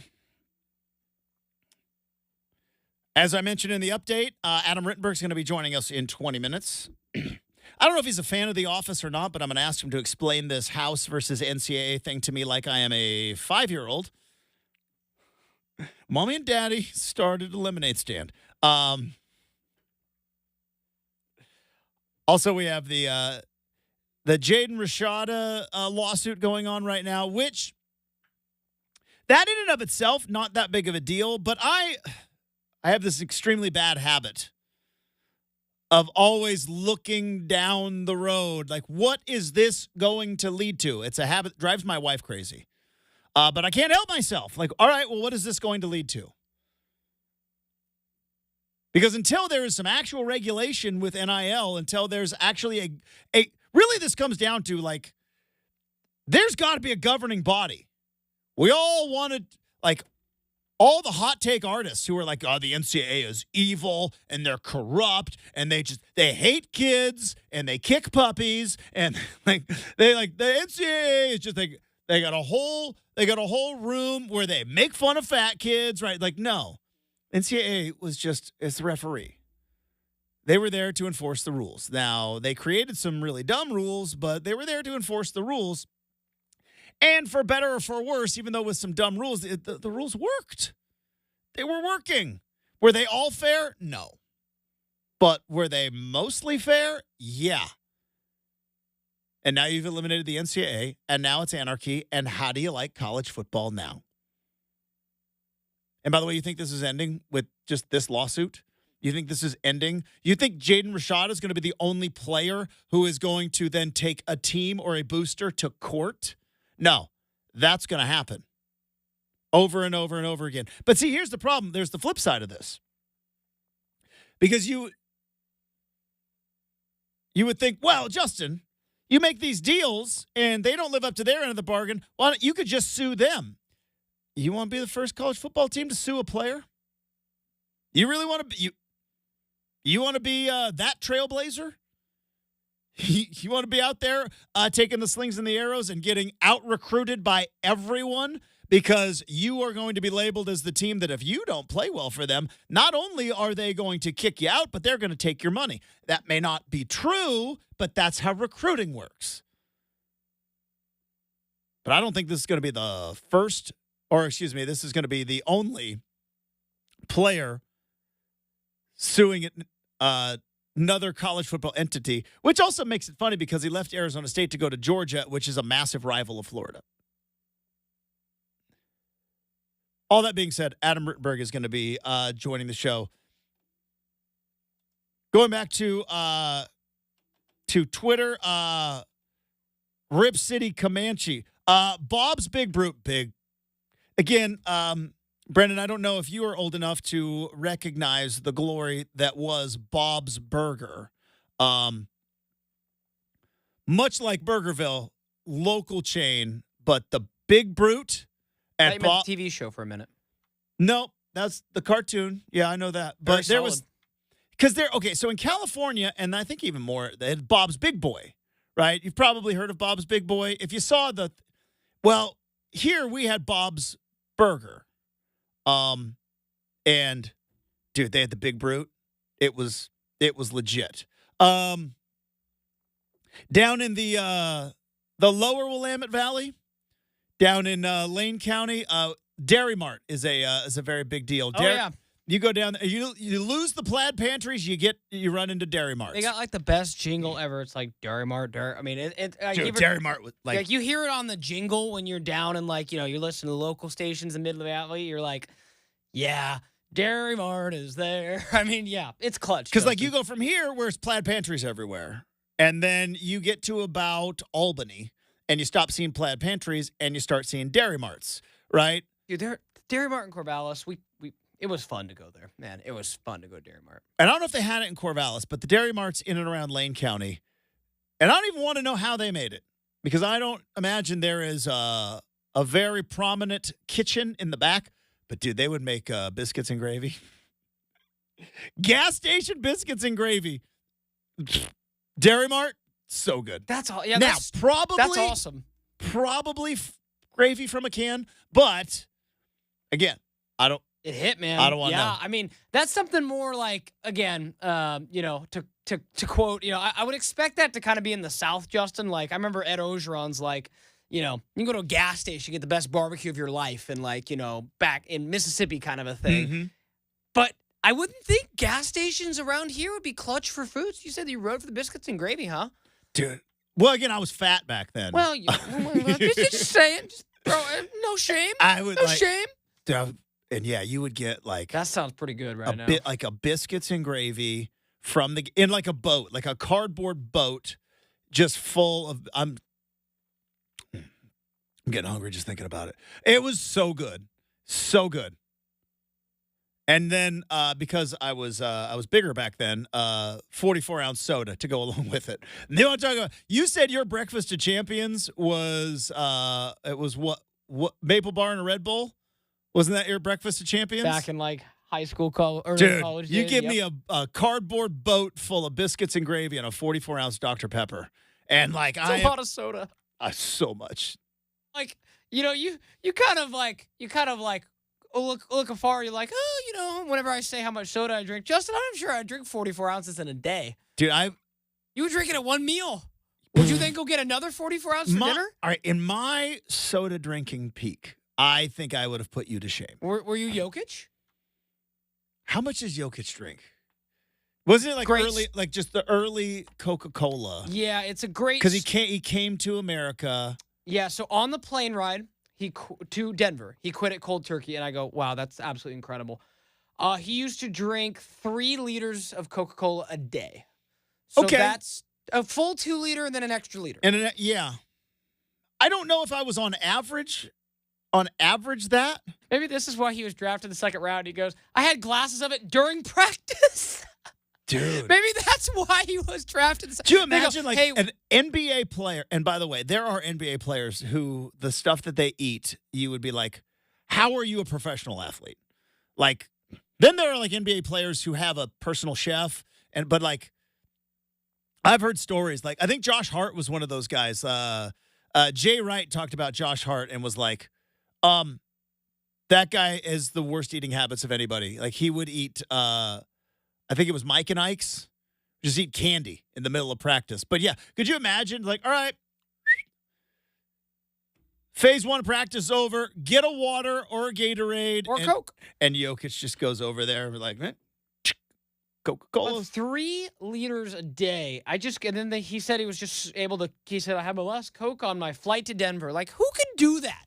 Be like somebody. But now also remember, he's 7 feet tall, 300 and some pounds. Sure. So you cannot as big as he is, sure. We got to adjust for inflation of a human. You know what I mean? I mean, he's bigger than.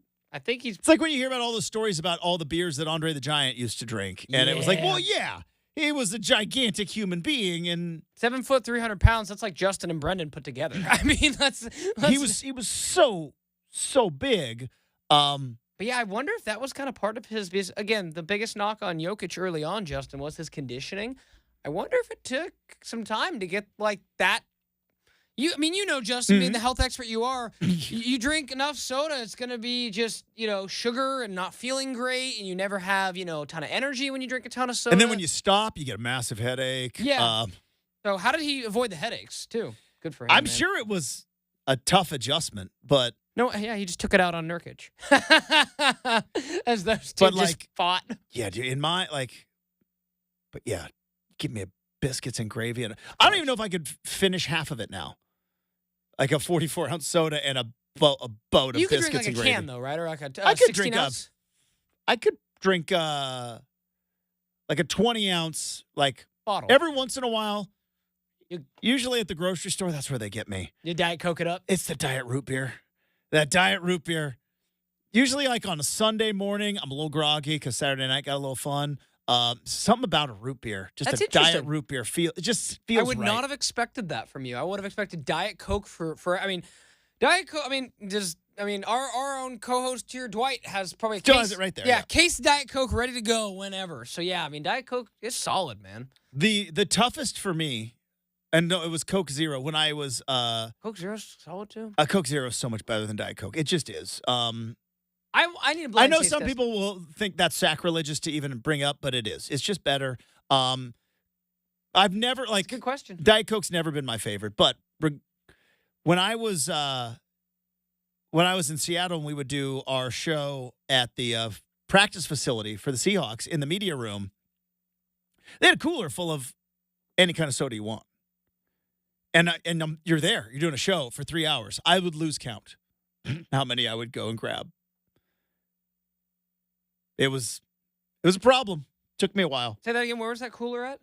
It was at the Virginia Mason Athletic Center. Gosh. So wait. Don't turn this into a left-handed jab at the Beavs. Sometimes they deserve it. Justin, here this next week when I get back from my vacation and I go down to watch Oregon State play regionals at Goss, there will be a meal. There will be food provided. There will be sodas provided. Why? Because it's an NCAA-sponsored event. Is there anything better than a local convenience store? No. You've probably been to the Superette there in Corvallis on Monroe. Down probably have. Yeah, Big Orange Hood or Western Market on the other side. Local markets are clutch. I'll give you that for sure. Yeah. 7-Elevens are good, but they're big. I'm talking about I don't even know if it's mom and pop or not, but Walt's Market. Is Walt's Market still there?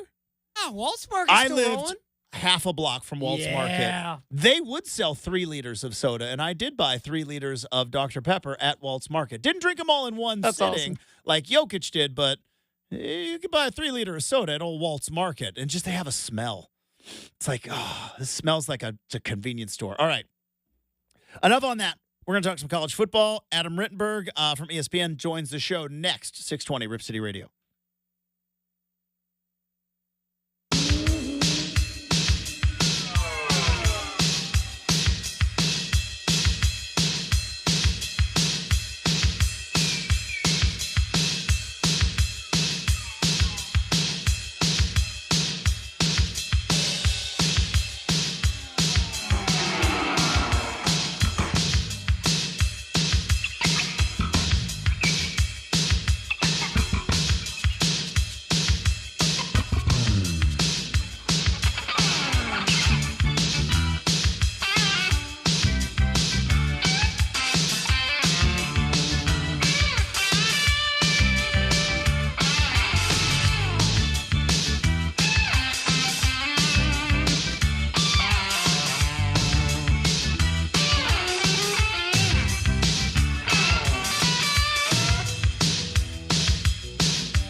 I was thinking about this during the break, and we're going to get Adam Rittenberg on the show here in just a few minutes with the news of JB Bickerstaff getting fired.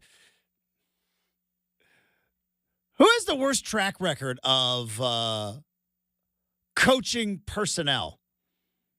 Is it college football or is it NBA basketball? Because usually, right, in most of the other sports, in the NFL, very rarely do you get a guy fired and you go like, whoa, that kind of came out of nowhere. Usually you kind of see it coming down the pike. Every once in a while, though, in college football, it's like, wasn't that guy just in the national title game a couple years ago? Mark Helfrich, yeah, he's fired. Didn't Gene Chizik, didn't he just win a national title? Yeah, he's out. And in the NBA, it's like, JB Bickerstaff, didn't he just take the Cavs to the second round? Yeah, well, he's out now. So NBA saying to college football, hey, you think firing coaches is your deal? Hold my beer. Joining us now to talk some more college football, friend of the program, senior writer for ESPN, Adam Rittenberg, back on the big show. Good morning, Adam. How are we doing? Hey, good morning. Thanks for having me. Doing well. Really appreciate you taking the time to talk to us. Adam, I feel like the payment for the joy that we all get when fall comes around and getting to professionally cover, like you and I do, college football and all the joy that brings, the payment for that is, well, May, June, and July, where we seemingly talk about conference realignment, NIL problems, and now lawsuits. I feel like this is our payment. Yeah, that's a great way to think about it. Honestly, I feel like I haven't had a break since the Northwestern hazing scandal started, which was like before media days last year. And so, yeah, I mean, I again, the best part about college football, I mean, it's obvious, but it's even more obvious given what's happened in the last, 10, 15 years, are the games. The games are awesome. The pageantry of Saturday is awesome. The other parts of the sport are, it's interesting to some people. It's really frustrating and annoying to a lot of other people. All right, so let's dive into this. House versus NCAA. I don't know if you're a big fan of The Office, but I'm going to ask you to explain House versus NCAA to me as if I was a 7-year-old. Like they tried to explain to Michael Scott about a budget surplus. Is there any way you can kind of explain it to me and the audience like we are 7 years old, what is going on with House versus NCAA? Yeah, I'm not really an expert. I'll do my best. I mean, okay. it's for people that have been following, the NCAA has been losing every case essentially for the last few years, and every case over player freedoms, transfers, you name it, they've lost. And this is the case that was always looked at as the one that could, potentially break the NCAA because of the amount of money that's involved. And it's actually several different cases that could be consolidated into a settlement. But essentially what this will do is create a revenue sharing model where schools will share revenue with the athletes directly. And the goal from the NCAA and certainly the power conferences which are behind this, because we know that the smaller conferences, this is going to be a lot tougher, is to settle for an amount of money. I know $2.7 billion is the figure that's been thrown out, that would ultimately be paid out from the schools to the athletes directly. And so, this is a settlement to essentially say we're done fighting in court. And this is also, this is back pay too. This is $2.7 billion over the next decade for back pay damages related to NIL restrictions. So, this is, we all talk about NIL and what athletes can earn now, but essentially the NCAA is acknowledging that athletes should have been able to earn a lot more from their name, image, and likeness for years and years, and therefore will be paid out over a period of time. This is essentially a settlement that would, for the conferences that can do it and the schools that can do it, that would pay roughly $20 million per year in revenue sharing to athletes.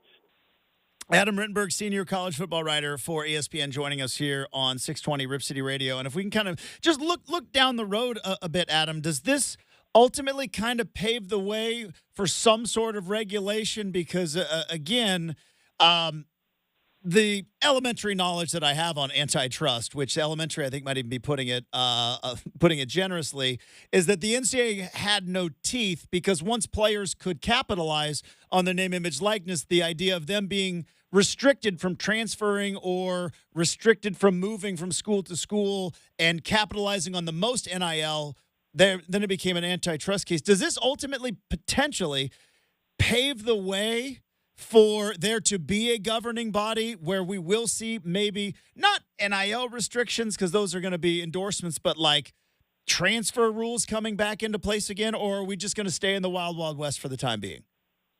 Yeah, I think if we don't see an employment model, which apparently not just we know that the schools and the conferences don't want that, but the athletes, some of the recent reporting that's come out has noted that the athletes are not clamoring to be employees. We don't see that. I don't see how there's going to be significant limitations on NIL earning potential or transfers. And really, the transferring part is the area that has really made it difficult. It all goes together because some schools can offer better NIL packages than others, but what you have this off season to me is not sustainable, where you have a number of players that are spending their off seasons with 2 or 3 different programs, or at least committing to play for 2 or 3 different programs. I don't know how a sport can do that year to year long term. So I'm sure that there's an element. Once again, the hard part is these payments and getting these legal cases off the table, and then I think you could see a systems in place that would try to at least control some of the movement to prevent what's happened this offseason. Because in talking to a number of people, not just coaches, but other people around college football, they don't see what's happening now as a sustainable model, for the long term. You mentioned kind of like having that governing body and kind of having some sort of regulatory system. And it brings up again, because like I said, our payment for the fun Saturdays that we have in the fall is talking about lawsuits. In a week where we had Scotty Scheffler arrested at the PGA Championship, which is going to take the cake for oddest news story of the past 7 days. In that same week, Adam, we have the backup quarterback for Georgia is suing the head coach at Florida and also Mega Boosters over a deal that went sour from trying to also recoup payments to a booster at Miami, all by way of Arizona State. Do I have that right with Jaden Rashada? You do, and again, this one, if for those who've been following the case, it's certainly not a surprise that we're here, right? That Jaden Rashada is suing Florida, suing Billy Napier, their head coach. One of their prominent boosters who, according to Rashada's team, promised a lot of money that was coming his way, and then obviously that deal fell through. He ended up at Arizona State, and now he's obviously at Georgia. But it's again, this is we're in an environment now where if you don't follow through with an NIL deal, you can be subject to a lawsuit, and now we'll see who ends up prevailing or if this settles. I think Florida would be very much in its best interest to settle this case, because you don't want discovery coming out regarding your university, your head coach, your prominent boosters, or at least one of your prominent boosters. So, it's just another thing that favors the athletes if something goes haywire on especially a significant NIL deal. I mean, the NIL deal for the Tennessee quarterback was another one that gained a lot of attention. That seems to have have held up so far. If, for example, that one had fallen through, I think we'd be in the same position with that institution. It's certainly something that if you have done these major NIL deals and it hasn't worked out, if I'm an athletic director or a coach at one of those schools, I'm pretty concerned that this is just the start of other lawsuits that happen, because certainly was not a surprise given how things went sideways with Rashada in Florida that we're now in this position. I wonder, Adam, do you think we're ever going to see maybe the reverse of this, which is maybe these private entities or these collectives also then maybe trying to set up 3-year deals and because I know it's kind of free agency right now, but maybe trying to set up multi-year deals and holding players responsible. And again, this is all legal stuff, because I think about the situation that happened in Corvallis just over these last couple of months. Damian Martinez, after Jonathan Smith left and the breakup of the Pac-12, said, "No, I'm loyal, I'm staying." And it was pretty well known that he got a pretty sizable NIL package in this whole thing. And then ultimately, right before spring football, bailed, and now he's going to Miami. Do you think there's also maybe potentially going to be the opposite of this, where certain players sign up for deals and maybe don't hold up their end of the bargain, and then they end up in lawsuits? Yeah, I mean, it's certainly all possible. It all goes to the how secure are the deals for both sides. And that was something that came up a lot when NIL and collectives sprouted up, was, there's all this money being thrown around, but is it real money? Are these deals real? Are they solid? Can they hold up, especially with legal challenges? So I think you're right.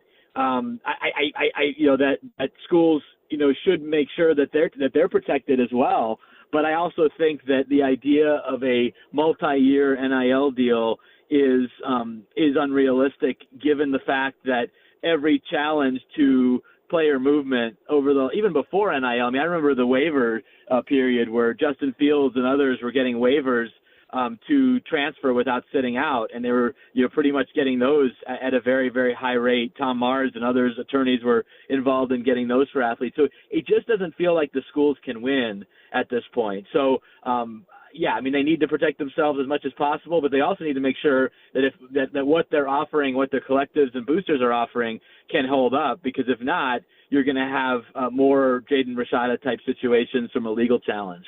Adam Rittenberg, senior college football writer for ESPN, joining us here on 620 Rip City Radio. Let's go to live in a hypothetical world, Adam, but it might ultimately come true. I'm looking ahead to this season, and still doesn't feel real. Oregon's playing in the Big Ten, and there's a 12-team playoff. But it will ultimately happen, and I'm wondering if we look down the road in college football with a 12-team playoff, and I'm assuming having 2 losses, you can still get in. Do you think we're going to see maybe some changes in scheduling from some of these schools? Because I look at college basketball, right? They schedule like a month and a half before the season, because they know they got to get to 22 wins and a certain net rating, and they're going to get into the tournament. Do you think we can maybe see a shift in some better non-conference matchups and some bigger non-conference matchups, and not having to schedule everything out to 2038 or whenever we are with this 12-team playoff? I certainly hope so. I mean, I've been an advocate of stronger scheduling for years and years, and whether that means playing more conference games, in the case of the Big Ten, or the former Pac-12, or I like being in a league where you play each other more, not less.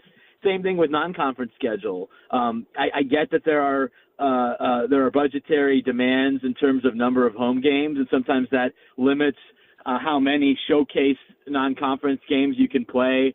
But I do think we're seeing more exciting non-conference series being scheduled at the very top of the sport, and hopefully that trickles down. I mean, this year, the first couple of weeks are not filled with blockbuster games, but you got Michigan and Texas. You have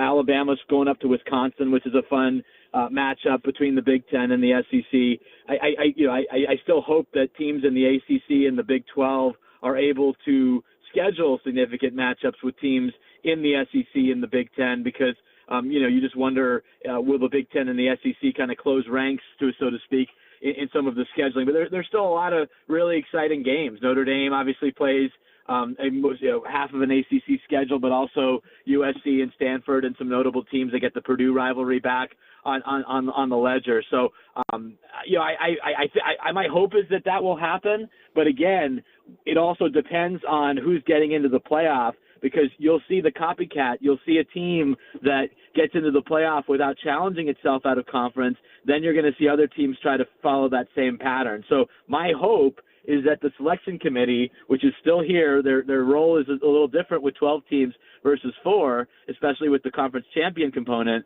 But I still hope that group will reward teams that challenge themselves out of conference, even teams that might have an extra loss, versus those that kind of scoot through, don't play anybody out of their league, maybe got caught a few breaks with the league schedule, and suddenly end up at 11-1. Yeah, I mean, it is kind of the thing that we're all waiting on. I mean, a lot of things that we're waiting on, but one of those things is, what is the committee value moving forward, right? Because we've lived in a world for, 100+ years where it's like, you just got to be undefeated. And then Florida State finally broke the system this last year. But it was pretty much like your power team, you're undefeated, or one loss. Was it early? Was it late? And we've kind of had the formula, Adam, for about 100-some years. And I wonder, it probably is going to ultimately take some time because we're all stuck in our ways in college football. But I do wonder if maybe we are going to see a shift in thinking and, like you said, rewarding some teams that maybe take a risk in scheduling and then ultimately buying out of those cupcake games, buying out of those paycheck games, and maybe potentially getting to a better overall product. I just wonder kind of where the playoff committee is going to be in terms of valuing undefeated or valuing a strength of schedule with the team at, like, say, 3 losses, which was kind of unheard of before this. No doubt. And I can tell you this, that the Big Ten and the SEC, their lobbying efforts are going to be around those 3 and maybe 4 losses. I think 4 losses probably a team that won't make the playoff. But in some cases, 2 and 3 losses, especially the 3-loss team that's challenged itself out of conference and played a really demanding league schedule. If there's going to be significant lobbying from those 2 leagues for those at-large spots, perhaps over a 1-loss team from the ACC or the Big 12, or maybe even a second group of 5 teams. So I think that's where the attitudes are shifting. And I mean, again, people have always had this concern about what happens when a team, or when you have a regular season, when one loss doesn't kick you out of the playoff race. I actually think it's more exciting. I think you have more teams that are in the tent going down the stretch that feel like they have a chance. I understand, oh my God, every game matters so much. But the problem with that thinking, and I've thought about this a lot in the last few days, the problem with that thinking is that there will always be teams that lose that first and second game. So those teams are always there in late October and November. What are they playing for? The bowl system has been devalued. So what are they playing for? With this system, those teams are still very much alive. And Tony Petitti, I talked with him about this, the Big Ten commissioner, back in February. He ideally wants, in the Big Ten at least, a feeling of November that resembles being a fan of an NFC or AFC team in the NFL, where you've got a shot. You've got a shot in Week 15 and 16 and 17. He wants a shot for those teams in mid-November, getting into late November, that, hey, if we do this, this, and this, and it falls this way in other leagues, we can get one of those at-large spots. And so I think a lot more fan bases, at least in the Big Ten and SEC, are going to be engaged in ways that they weren't if they had already lost their second game, which is, the system that we have right now, where if you lost 2 games, forget about it. Your playoff hopes are done.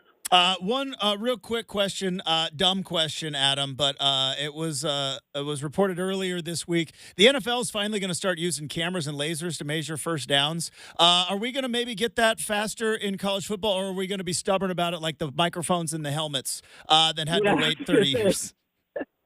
Yeah, I mean, you got to let them go at their own pace. They just figured out that you can put a helmet communication for the quarterback and middle linebacker in 2024. Now, listen, I would love to see that. I think the technology is there. It should be implemented. That doesn't feel like a judgment call that it impacts the game. Or you should be really romantic about a judgment call. The person either has the first down or not. And if there's a way to determine whether the ball crossed the line to gain or not, why not implement that type of technology? So, but yeah, knowing college football, there'll be a lot of committees and debates, and coaches will say, and then we'll maybe get it by 2032. That'll be my over/under for that. Adam Rittenberg from ESPN. You can follow him on Twitter at ESPN Rittenberg. Hey, Adam, thank you so much for the time. Great stuff. Look forward to having you on again soon.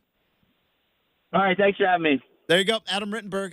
We have got the RCM mailbag coming up next, wrapping up the big show, 620 Rip City Radio.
All right, fantastic stuff from Adam Rittenberg.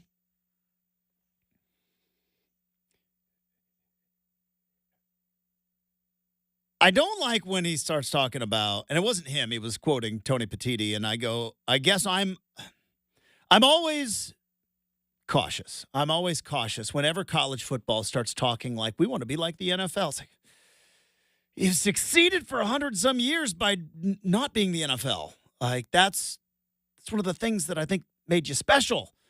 Is you're not the NFL, right? The G League doesn't work. Why? Because you're not the NBA, but you're trying to be the NBA, and the G League is fine for what it is. Minor league baseball, is fine for what it is, but like how college football has succeeded over the years is we do it a little bit different than the NFL. But I do also see the other point.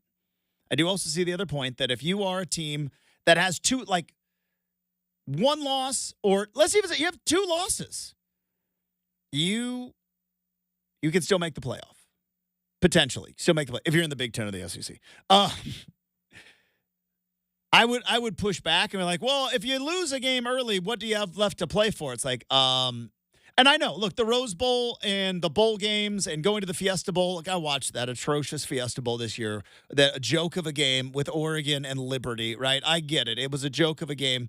But, like, you still have a chance to ruin somebody else's season.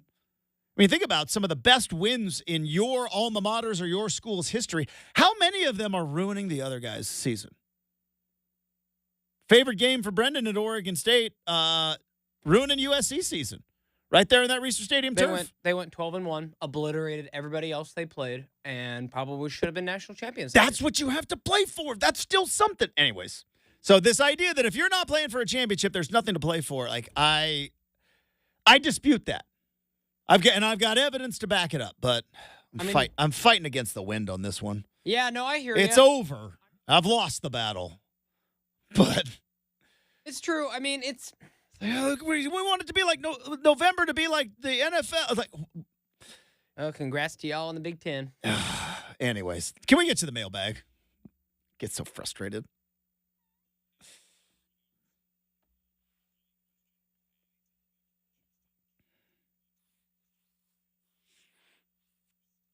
Yeah, how good are upsets going to feel like when you we don't need to get all negative. I know. It's my fault. I do this. Yeah, I don't need these vibes, Justin. It's already bad enough that my team has no future, no home. I don't want to hear about I don't want to hear about you whining about being in the Big 12. It's the overall sport that I care the most about. I care more about college football as a whole than I do about Oregon football. You know how I know that? Nobody's benefiting more than Oregon these last 2 years. Nobody has benefited more. Nobody has gone from their level to the level they're at now in the last 2 years than Oregon. Nobody. Either that you're a top-tier team and you're already at the top, or, sadly, you get left. But, like, Oregon has benefited the most from NIL, and I still don't like it.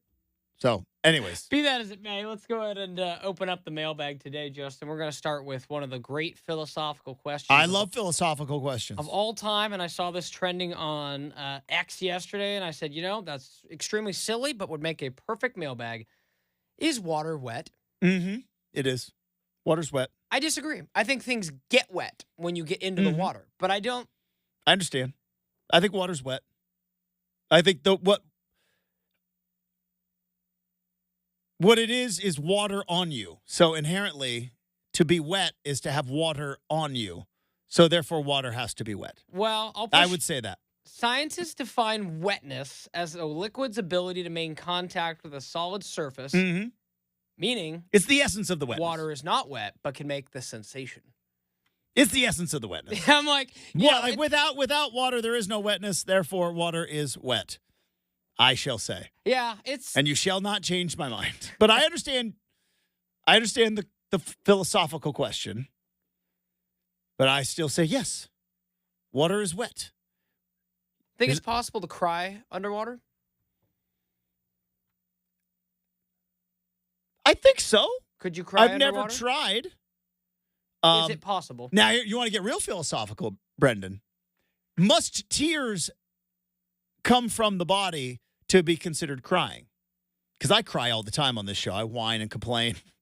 Can you cry without actually having tears? Does it count? I don't think so. They always bust people on Dateline on that, by the way. It's like, you're sitting here crying, I haven't seen one tear come out of your eye. And do you think to actually be considered a cry, hey, I had a good cry today, tears got to come. What a weird, like, all right, I don't want to get too into who created the universe, but they had a sense of humor. That idea that, like, hey, emotions are going to come into you. Like, great. Happiness and sadness, and like, you're going to have emotions. Great. One of which is going to make your eyes water. Why? Don't know why. You know what I mean? What does sadness have to do with dry eyes? But it just does. Tell me that's not a sense of humor from whomever or whatever, or whether it's the universe, whether it's a celestial being, whatever you choose in your heart. I have my thoughts. That's still pretty funny. No, for sure. It's just like, yeah, we're going to make your eyes spill water out of them. Yeah. Well, why? Because you're sad. Oh, okay. Yeah. Does it fix the sadness? No, makes it worse. Matter of fact, especially if you're a dude and you're trying not to cry when you're like, 14. Okay, let's. Isn't that the worst? Like trying to hold, like you are holding back tears. Like that's the worst. It's true. I was also a bit of a crier when I was a kid. Not the toughest kid. I mean, I'm tough, but like I was a crier. Like I said, I've only cried as an adult from pain, wisdom teeth, so on. You don't cry from like movies and stuff? I can get like dog stuff. Yeah, like I shall cry all the time. Yeah, like I can get teared up, like I said before, like watching like Pursuit of Happiness, Marley and Me, yeah. stuff. But like it takes. I'm talking like deep, like in pain, like crying. Yeah, it's been a minute. This will be a fun one, Justin. All right. What do you think? I'll preface this by saying neither are real, but if one was, what would be more likely to be real? The giant megalodon sharks that went extinct? Yeah. Or Bigfoot? And why? Okay. I think the better chance of being real is the giant megalodon sharks, and here's why. I love it. Here's why. You know how much of the ocean we've never even seen? So much ocean we've never seen. Now, you could also say there definitely is acres upon thousands, millions of acres of place in this world that we have not explored. But we've gotten most of it. Yeah. We got most of the land, right? We're at like 8% of the ocean that we have seen. So there could be some kind of megalodon whatever that lived underwater, prehistoric times, extinct for whatever reason, and their bones are just sitting. But like, we'd have found a Bigfoot by now, don't you think? We'd have found a Bigfoot by now. And I know there's some listeners who are Bigfoot enthusiasts, and I don't want to rain on your parade, but just not buying it. All right. That's going to do it for the big show. Thanks to Adam Rittenberg. Thanks to super producer Brenden. Thanks to all of you. Have a terrific Thursday. We're back on a Fancy Coffee Friday tomorrow morning, 6:20, Rip City Radio.